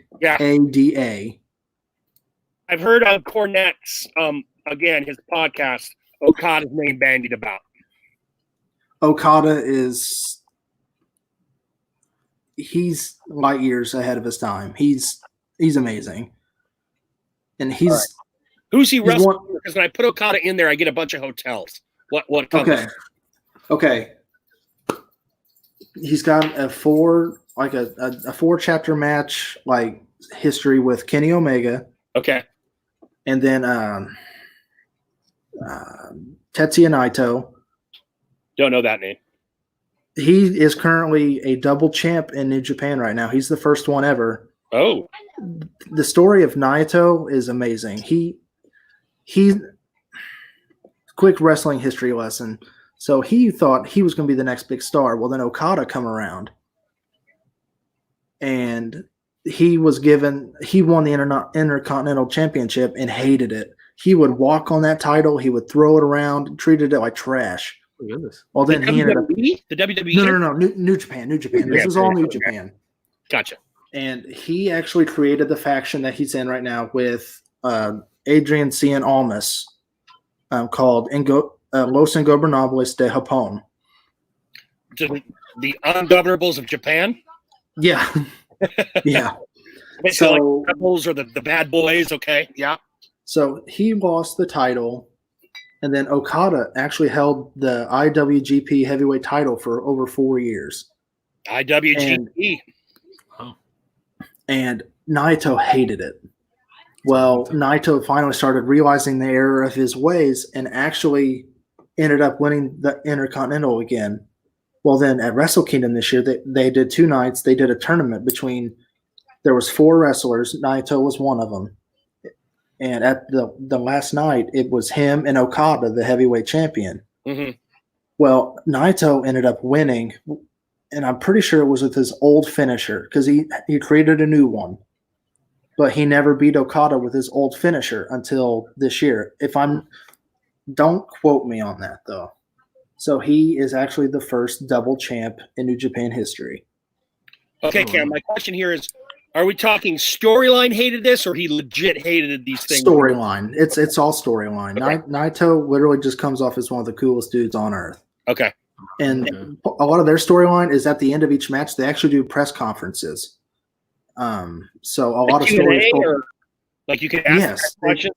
Interesting. Mm-hmm. And a lot of, every now and then they'll get a walk-in. Oh, real quick, Billy Rogers, Going in Raw is my favorite wrestling podcast. Steven Larson are the best. Let me ship from real quick while you keep going, Cam. I'm just going to look at the chat. So yeah, look up Okada. There's on YouTube. There's a history of the Bullet Club, how it started, who started it, and where it's at now. Fantastic. It's like 5 or 6 episodes. Each is like 40 minutes. Wait. Hold on, Cam. Hold on. Dave just said something. Dave said he used to party at Kurt Hennig's house. Are you serious? Like with Kurt Hennig, or was this after he was dead and you guys were just like crashing there like squatters? With Mr. Perfect. Mr. Perfect. Mr. Perfect handing out hors d'oeuvres. No, he wouldn't do that. Hors d'oeuvres. I didn't mean to interrupt you, Cam. Sorry. Oh no. That's fine. That's fine. That's pretty cool. Yeah. Sober Chef Eric, we have a metal chef. I love having all the chefs on here. I hope you come back. He caught his gum with his mouth. He caught his gum. Yeah. Oh wow. So wife Joe and Amy. God dang it, Dave. All right, now I want to know the story. Just give us the Cliff Notes version. I got to know about this now. Yeah, this is. Did you do like cocaine with him or something? Or yeah, Hennig is one of the guys, like Rude and a few others whose deaths really affected me, like Guerrero, because I just hate to see the waste of that talent at such a young age. Guys that are entertaining me. So I'm very interested in knowing how you knew the Hennigs. His dad was a realtor in Ramsey, Minnesota. Yeah, they are from Minnesota. Yeah. I didn't know you were from up there, Dave. I thought you were Floridian. I guess you moved down there. Yeah, he's one of them dang Vikings fans. I'm a Viking fan. I don't know why. Sorry. Yeah, I'm sorry. I'm sorry. Sorry, I'm a tried and true Colts fan, so Oh, Billy Rogers, Tully Blanchard, one of the best dickheads ever. I love the shot suplex. That was one of my favorite finishers. Orndorff, we were talking about him early, Billy. Had as close, in my opinion, in the mid '80s, had as close to the perfect male physique as I'd seen. Now then, along comes Lex Luger a few years afterward.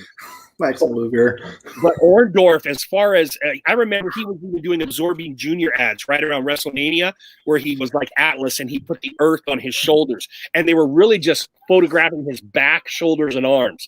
But he was Mr. Wonderful, dude, man. That guy had an amazing physique. So I've got a question. I don't know if you talked about this earlier, but what's your favorite wrestler, like cameo / part in a Hollywood movie? Ooh, dang. I'm going to have to think upon that. Dave said, his mom make games for a baby shower one night. Pop Poopy Ruth diapers, guess the candy bar. I'm a big fan of Hulk Hogan as Thunder Lips and Rocky 3. Yeah, he's good there. I can't deny it. Terry Funk in Roadhouse, which is my favorite Swayze movie. I'll tell you what, I heard Terry Funk, whatever he did with Stallone. The arm wrestling one? I forget which one it was, but Over the Top. Okay, Over the Top. I've heard people, I guess, were, because this is early 80s with Stallone, maybe even late 70s. People were snickering, about, hey, fake wrestler, blah, blah, blah, blah, blah. And Stallone actually chewed out the crew talking about, well, it may be predetermined, whatever, but you don't realize what this guy does, like what he has to go through as a living, which I thought was pretty freaking cool from, a guy who was starting to find his starhood in Hollywood. Okay, so I'm seeing a couple answers in the chat. The Rock and the other guys, I've not seen the other guys. I'm not a big Will Ferrell fan. The Big Show and Waterboy, yes. Captain Insano. And then that one. That's Macho Man and Spider-Man. Yes. Bonesaw. He was That's the one I'm going with. I forgot all about that. Great call, James. That's a nice outfit. Did your husband make it for you? Dave met Tupac. He was at Kurt's house. Wow. Met that Tupac guy too. He was a lot bigger in person. Yeah, he was like 6'3", 6'4". Yeah, he's a tall guy. No, not Tupac the rapper. He was like 5'8", I thought. No, he was like 6'1", 6'2", if I'm not mistaken. Wow. With the bandana on? Let me go to the source of all information called Wikipedia. Matthew, I'm a big early UFC guy. I was actually more a big Pride guy because that's when UFC wasn't very good because they couldn't get arenas that would allow them to fight here in the United States. So I grew up with like Emelianenko and Crocrop and Wanderlei Silva and the Nogueiras. I grew up with all those guys in Pride, and then they came over to UFC. Oh. And I did stuff. He said, "No, 1, 2, 3 Kid, X-Pac, not Tupac." X-Pac, the rapper. Okay, motivation. X-Pac. Oh, yeah. I'm just not big on Will Ferrell. He is a tall, thin dude. Yeah, funny. Just Will Ferrell. All he does is yell in his movies. That's all he does. And you're right, Eric. A Sober Chef. Tupac was a backup dancer long before he was a rapper. Who was your buddy, Sober Chef? Because I actually bought that pay-per-view or I rented the video. I can't remember which, but I did see first UFC. So someone brought UFC. Vice's. James, hell, it's a small world. Vice has that Dark Side of the Ring series. We were talking about that earlier too. Their newest episode is about the Brawl for All. Yep. And guys like Dan Severn were in that, and he was a badass. And he stepped out because he knew he was going to get where. I forgot that Road Warrior Hawk was part of that whole mess. Yeah. There was just so many people involved with that. Yeah. And I've not had a chance to watch any of those Dark Side of the Rings. I just haven't had a chance to. Yeah, neither have I. Are you serious? I'm out of a job, so I'm gonna catch up on it. Well, now that I'm out of school, I've got more time to do stuff. But my wife right now, as big a wrestling fan as you are, forget the fact that they get people on camera that have never spoken about these huge incidents, like Gino Hernandez's death, et cetera, et cetera. They're going to have Owen Hart's wife talk for the first time ever publicly about him later on down the road. Okay, the way they put it together. The way their vision for the design and the structure of how it looks is fantastic. Watch season 1. Season 2 just got started. They're about 3 or 4 episodes in.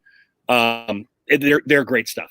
I've watched about half of the Montreal Screwjob episode. Okay. With the interviews between it just happened to be a highlight thing on Facebook, and I watched. It was about a 10-minute video, which everyone knows the Montreal Screwjob. It's the other stories that people don't know about, like what's the one that just come out?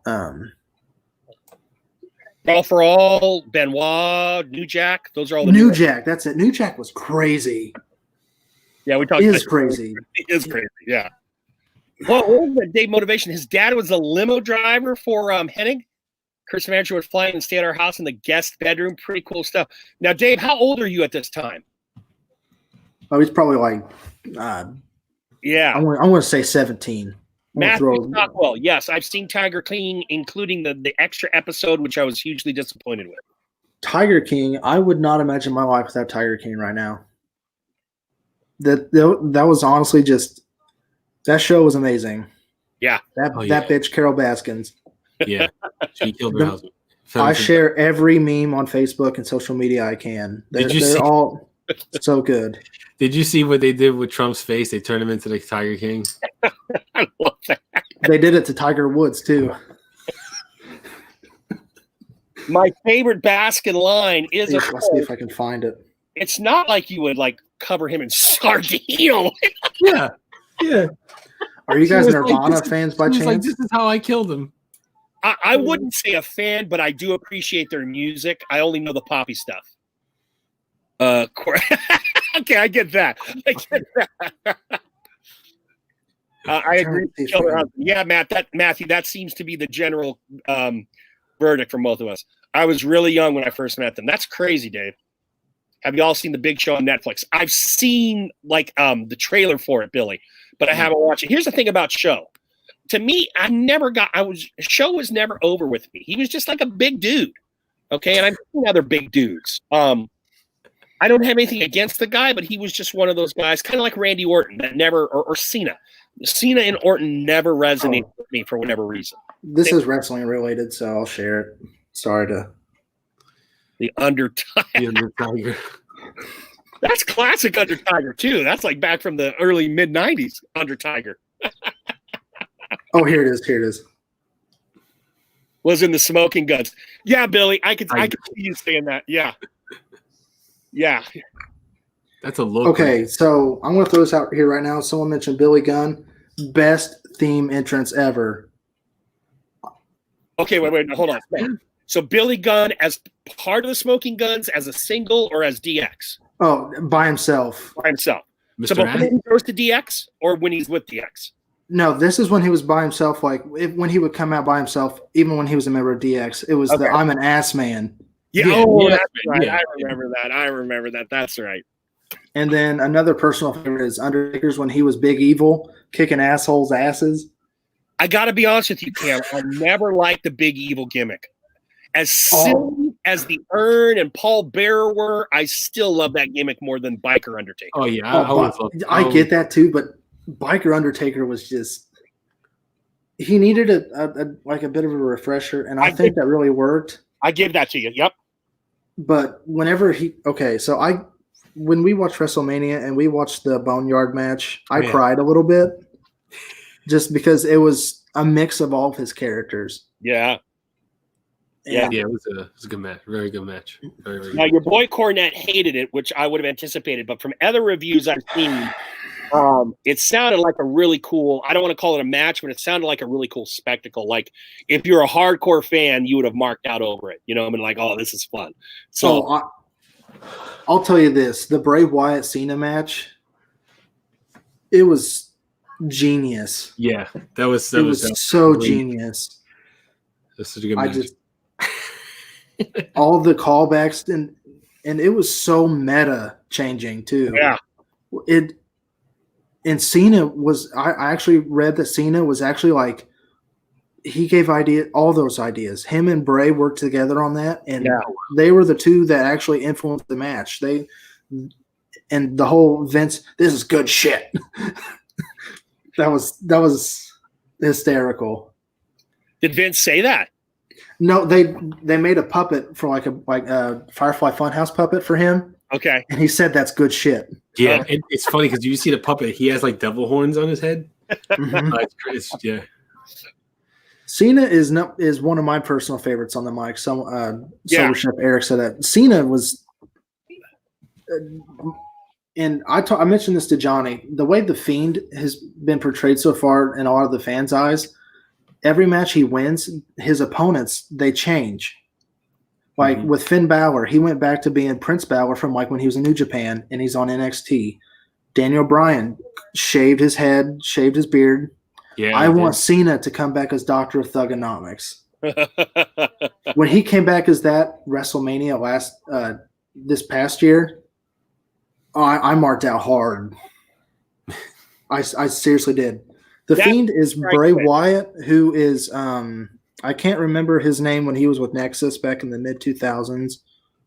I'd have to look that up, Eric. I don't. Oh, was he Husky Harris? Yes, Husky Harris. That's it. He had that. He was like the country boy of the group. Yeah. Yep. But the Fiend is such a great character. I like the supernatural characters, like Finn Balor's the Demon. I love it. Yeah, like so much. Yeah, that's why I was a big fan of Papa Shango when he put the curses. He used to put the curse on people, and they used to like bleed from their head. That was like, that was great. Boogeyman was weird, and he would just like be around and start eating worms and stuff. Mm-hmm. Yeah. I wonder what those worms taste like, if they're even real worms. Yeah, because they were squirming. They were real worms. It's great because Papa Shango, I forget the real wrestler's name, Charles something. He had his Papa Shango iteration, then he had his Nubian Nation of Domination, and then he came back as the Godfather. But he's featured quite prominently. He's a Nubian Nation in the most All for All episode of Dark Side of the Ring. And he said he loved the Godfather character the most because that's what he did in real life. He was a bouncer at a Vegas strip. The Godfather was he was something else. He was something else. I can't say I liked it, but it was always entertaining. Billy Rogers said something about Cena, Taker, and Edge are being done. I don't think Edge is done. He's signed like a 2 or 3 year deal. Cena he come back for one match. Cena, I don't think he's done, but from what I've gathered, he doesn't want to break Flair's title record. And at this rate, it's going to be R-Truth with that damn 24/7 title. Yeah, right. The 24/7 title. That's I think it's still around so much right now. It's got to be the world. It's got to be the world title. I want all of Taker's matches to be boneyard matches from now on. Well, that's the question I had. Is he still going?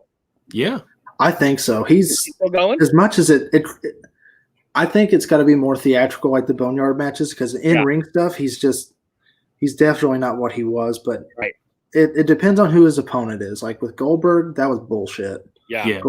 Get Goldberg out of there. Yeah, Goldberg shouldn't. I mean, does he do like a Lesnar where he just kind of shows up at certain pay-per-views type of thing, but not necessarily on the weeklies? Yeah, he's not a like a full-on regular. Yeah.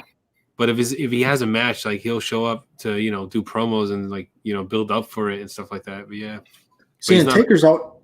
You mentioned it earlier before I got on here, and I was actually listening. Taker is above title. He always was. He had the streak for so long. Plus, he's the Undertaker. He's going to have that legend streak prowess about him. Right. That he was always above title. He wanted others to actually have it, and that's why Taker's a personal favorite too, because he's what Hulk Hogan should have been. Right. Hogan did not want to put anyone over. He was all about himself. Yep. And I know a lot of people are not going to like hearing that, but it's the truth. Him and Ultimate Warrior, they politic their ways up. Yeah. They really did. Wasn't Taker one of the first guys to confront Vince after the screw job? Mm-hmm. He was the first. The first guy to confront him. But before Brett came in there and gave him a good clock. Oh, yeah.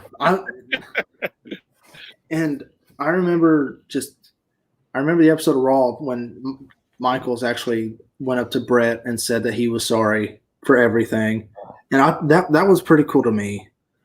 I mean, because you had to know Michaels had to have been at least part of it. Oh, yeah, he had to.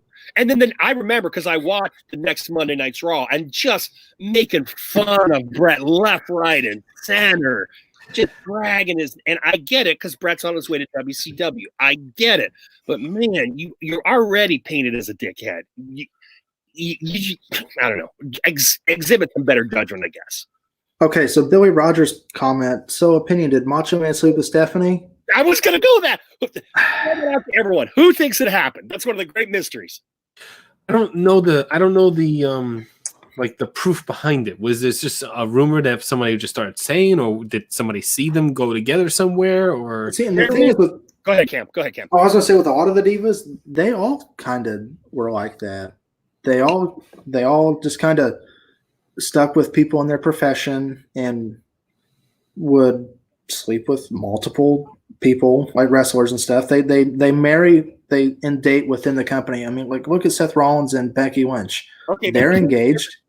At the time, Steph is still a teenager, and I think an underage teenager, right? She was about 16 or 17. Right. And Macho, who had been second only to Hogan, or maybe third only to Hogan Warrior for a decade, all of a sudden he disappears and is persona non grata forever to WWF and goes over to WCW. I think there's a lot of interesting stars aligning for what happened with Macho and his just complete ostracization from WWF land, with this possibly being the motive for it. I don't know. It's a great urban legend. I don't know if it's true. There's just so many urban legends. On Stephanie McMahon back in the day. Oh my god. Oh, but even pre-tit chop, dude. She's still Jericho's promo about Stephanie's boob job was one of the best things I've ever seen. Are you talking the old one, like right after she got it? Mm-hmm. Yeah. That was a great promo. Yeah, like I said earlier, Jericho is just I love Jericho. I gotta tell you, I don't know how. I'm sure you know this, Cam, but there's a famous video out there from now when Jericho came up into America because he was in Japan and Canada. One of the first places he stopped, if not the first place, was Smoky Mountain Wrestling. Okay, Jim Cornette's promotion, and there's a famous video of Jim Cornette going to a Dairy Queen, and just chewing the hell out of like the people because they ordered a ton of food. It was after a match. Jericho was in the car, 3 or 4 other guys. Cornette's in the car. They ordered like $60-$70 worth of food at a fast food place, and the people at when they pull up, the Dairy Queen people thought it was a joke, so they didn't make the food. So Cornette just drops a huge promo, and Jericho's in the back seat just egging him on. He's like, Jimmy. It's great. You only hear Jericho a couple of times, and he's like brand spanking new to the wrestling scene, and he's just trying to push Cornette. And Cornette's in these like Zubaz, and he's heavier, and he literally has come out of his car, and he's just MFing. Oh, it's and you know what I said earlier? He's the OK Boomer of wrestling. I'm sorry. And I can say that my dad's a boomer, so I'll say it. And he's an old boomer. My dad's 63, so. Billy, priceless. Are you talking about the Cornette thing? The Cornette at Dairy Queen thing? I think that's what you're referring to. My thing is with Cornette. Oh, Jericho, yeah. If I could, as much as I don't like the guy and some of the things that he believes in, he is just a treasure trove. I've seen like interviews of him at his house. Yeah, that's a candy store to me. It is. Yeah. Like I want to meet him, but I'm afraid to meet him. What I like about him is because your number one manager, he will always say is the number one manager ever in wrestling. He will never claim himself as the best ever. He'll take second. But he will always say Bobby the Brain was the best manager ever. Yes, and I'll fight that too. And I love Brain. I've got nothing against Brain, particularly the fact that since he started as a wrestler, he could bump like a son of a gun. So he was always good, particularly when like John Studd was feuding with Andre. I mean, he could take some great bumps from Andre when Andre was at the end of the career. So I like that Heenan had that slight bit of an angle. And of course, he's obviously great off the top of his head, great wit. I guess for whatever reason, I like Cornette style more, or I grew up and I had more exposure to Cornette than I did necessarily Heenan, and maybe that's why I got into Cornette more. But I mean, one or two, to me, you can't go wrong with either of those guys being the top two dudes. I have a guest. Oh, you do? Oh no, he got down. I have a cat. Well, we've got two cats, and Johnny met him last weekend, but he actually has one eye. He's a rescue, and he was trying to sit on my lap, but he decided not to. Oh, I found the greatest noise on TikTok. It's a cat meowing, right? And it triggers my cat into like full on attack mode. When I play it, my cat starts growling. I was walking around the house looking for this cat. Meanwhile, it's my phone, and I recorded it. It's so funny. Oh my god! Just stuck on Every now and then, my girlfriend will watch like Facebook videos, and there'll be like a baby cat video, and you can hear him meowing.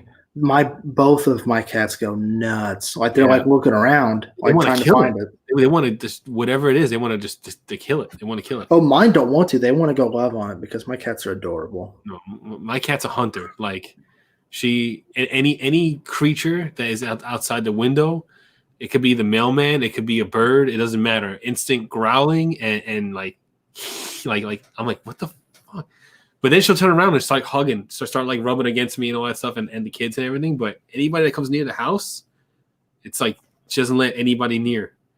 When I used to have my other cat, we had to buy pheromones. I was spending $35 a month on cat pheromones to plug into the wall like Glade plugins, so she wouldn't attack my other cat.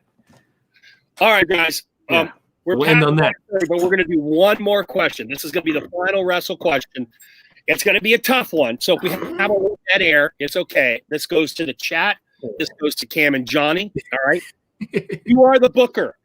Any era, any wrestler from any era, and the angle, not just the match, but the angle that leads up to it. What two guys, or if you want to do a tag match, what four guys do you book and why? All right. What match do you book from any era and why? And that goes out to the chat as well. Are we doing a part 2 to this? Because I want to need about a day. he's like, I'm going to think about this. Really think about this. Answer. I'm sure there's been. I've seen a lot of positive comments in the chat. Johnny and I may have to come back and do a part 2 on the wrestling. You know, we may do another one. Shit, okay. I'm thinking of starting the Bearded Talk Wrestling League and just do this like a couple times a week. Okay, so I've got an initial one. Okay, and one is a New Japan guy. The other one is not. I'm going with John Cena and Hiromu Takahashi, or Tanahashi, not Takahashi. Tanahashi is literally the John Cena of New Japan. Okay, he's the one of the most over guys. He actually had the title before Okada did, and they are both just so similar in not like their styles, but their personas. They're like the big guy on campus. Okay, gotcha. So Cam, is it a face-heel matchup, or are they both pretty much the same alignment? And is it taking place in Japan or America? Japan. Has to be Japan. Absolutely Japan. In fact, I would actually do a trilogy. I would do a trilogy. Oh, one in America, one in Japan kind of thing? Yeah. I would do one in Japan, and I would do one in Chicago. Chicago specifically because they all hate Cena. Okay. Because that's CM Punk's hometown. That's CM Punk's hometown. So a neutral site for the third match, or is it going back to Japan? I would go neutral, and I would go. Actually, no. I'm going to change the Chicago to the Hammerstein. Hammerstein Ballroom? Yes, in New York, because they hate Cena there too. Damn. Well, I don't get me wrong. I love Cena, but I just feel like he would be so popular in Japan because he's, like I said, he's so similar to Tanahashi. The neutral side, I would pick. Man, you guys almost have to go to like Canada. I would go. Maybe like an India. No, I would actually go to the PWG arena that they had before they closed it down. Okay. Let me look that up real quick. I'm on timeout for a second. Okay, you're on timeout. Billy Rogers says, Johnny, we got to have him on for part 2 and share his stories. I'm down. Yeah, definitely. Yeah. Oh, Billy Rogers, Brody, Stone Cold, Young Flair, and Wildfire Tommy Rich just because they're his favorites. 3 of those 4 look really good. Brody, of course, is that bigger kind of, big time, big dude. But yeah, Tommy Rich, man, you talk late 70s, early 80s, he even won the NWA title once. Wildfire Tommy Rich was the shit for a short period of time there in Tennessee and environs. Yeah, I'm thinking of mine while Cam's on his. I gotta say, I would almost like, even though he is just a straight up ass, That's and it. probably belongs in the wheelchair he was in before he died. One of the first guys that caught my attention was Dynamite Kid. I loved how Dynamite Kid could do stuff. And if I could do maybe a 4 corners kind of thing, or a 4 wrestler match with Kid, Benoit, maybe Mysterio, and then someone from Japan like a Liger or a Muto, just to get that flying as well as that wrestling, I would like to see something like that happen. Almost like a When Worlds Collide kind of vibe. Got England, we got Canada, we got Japan, we got America. Some kind of international vibe.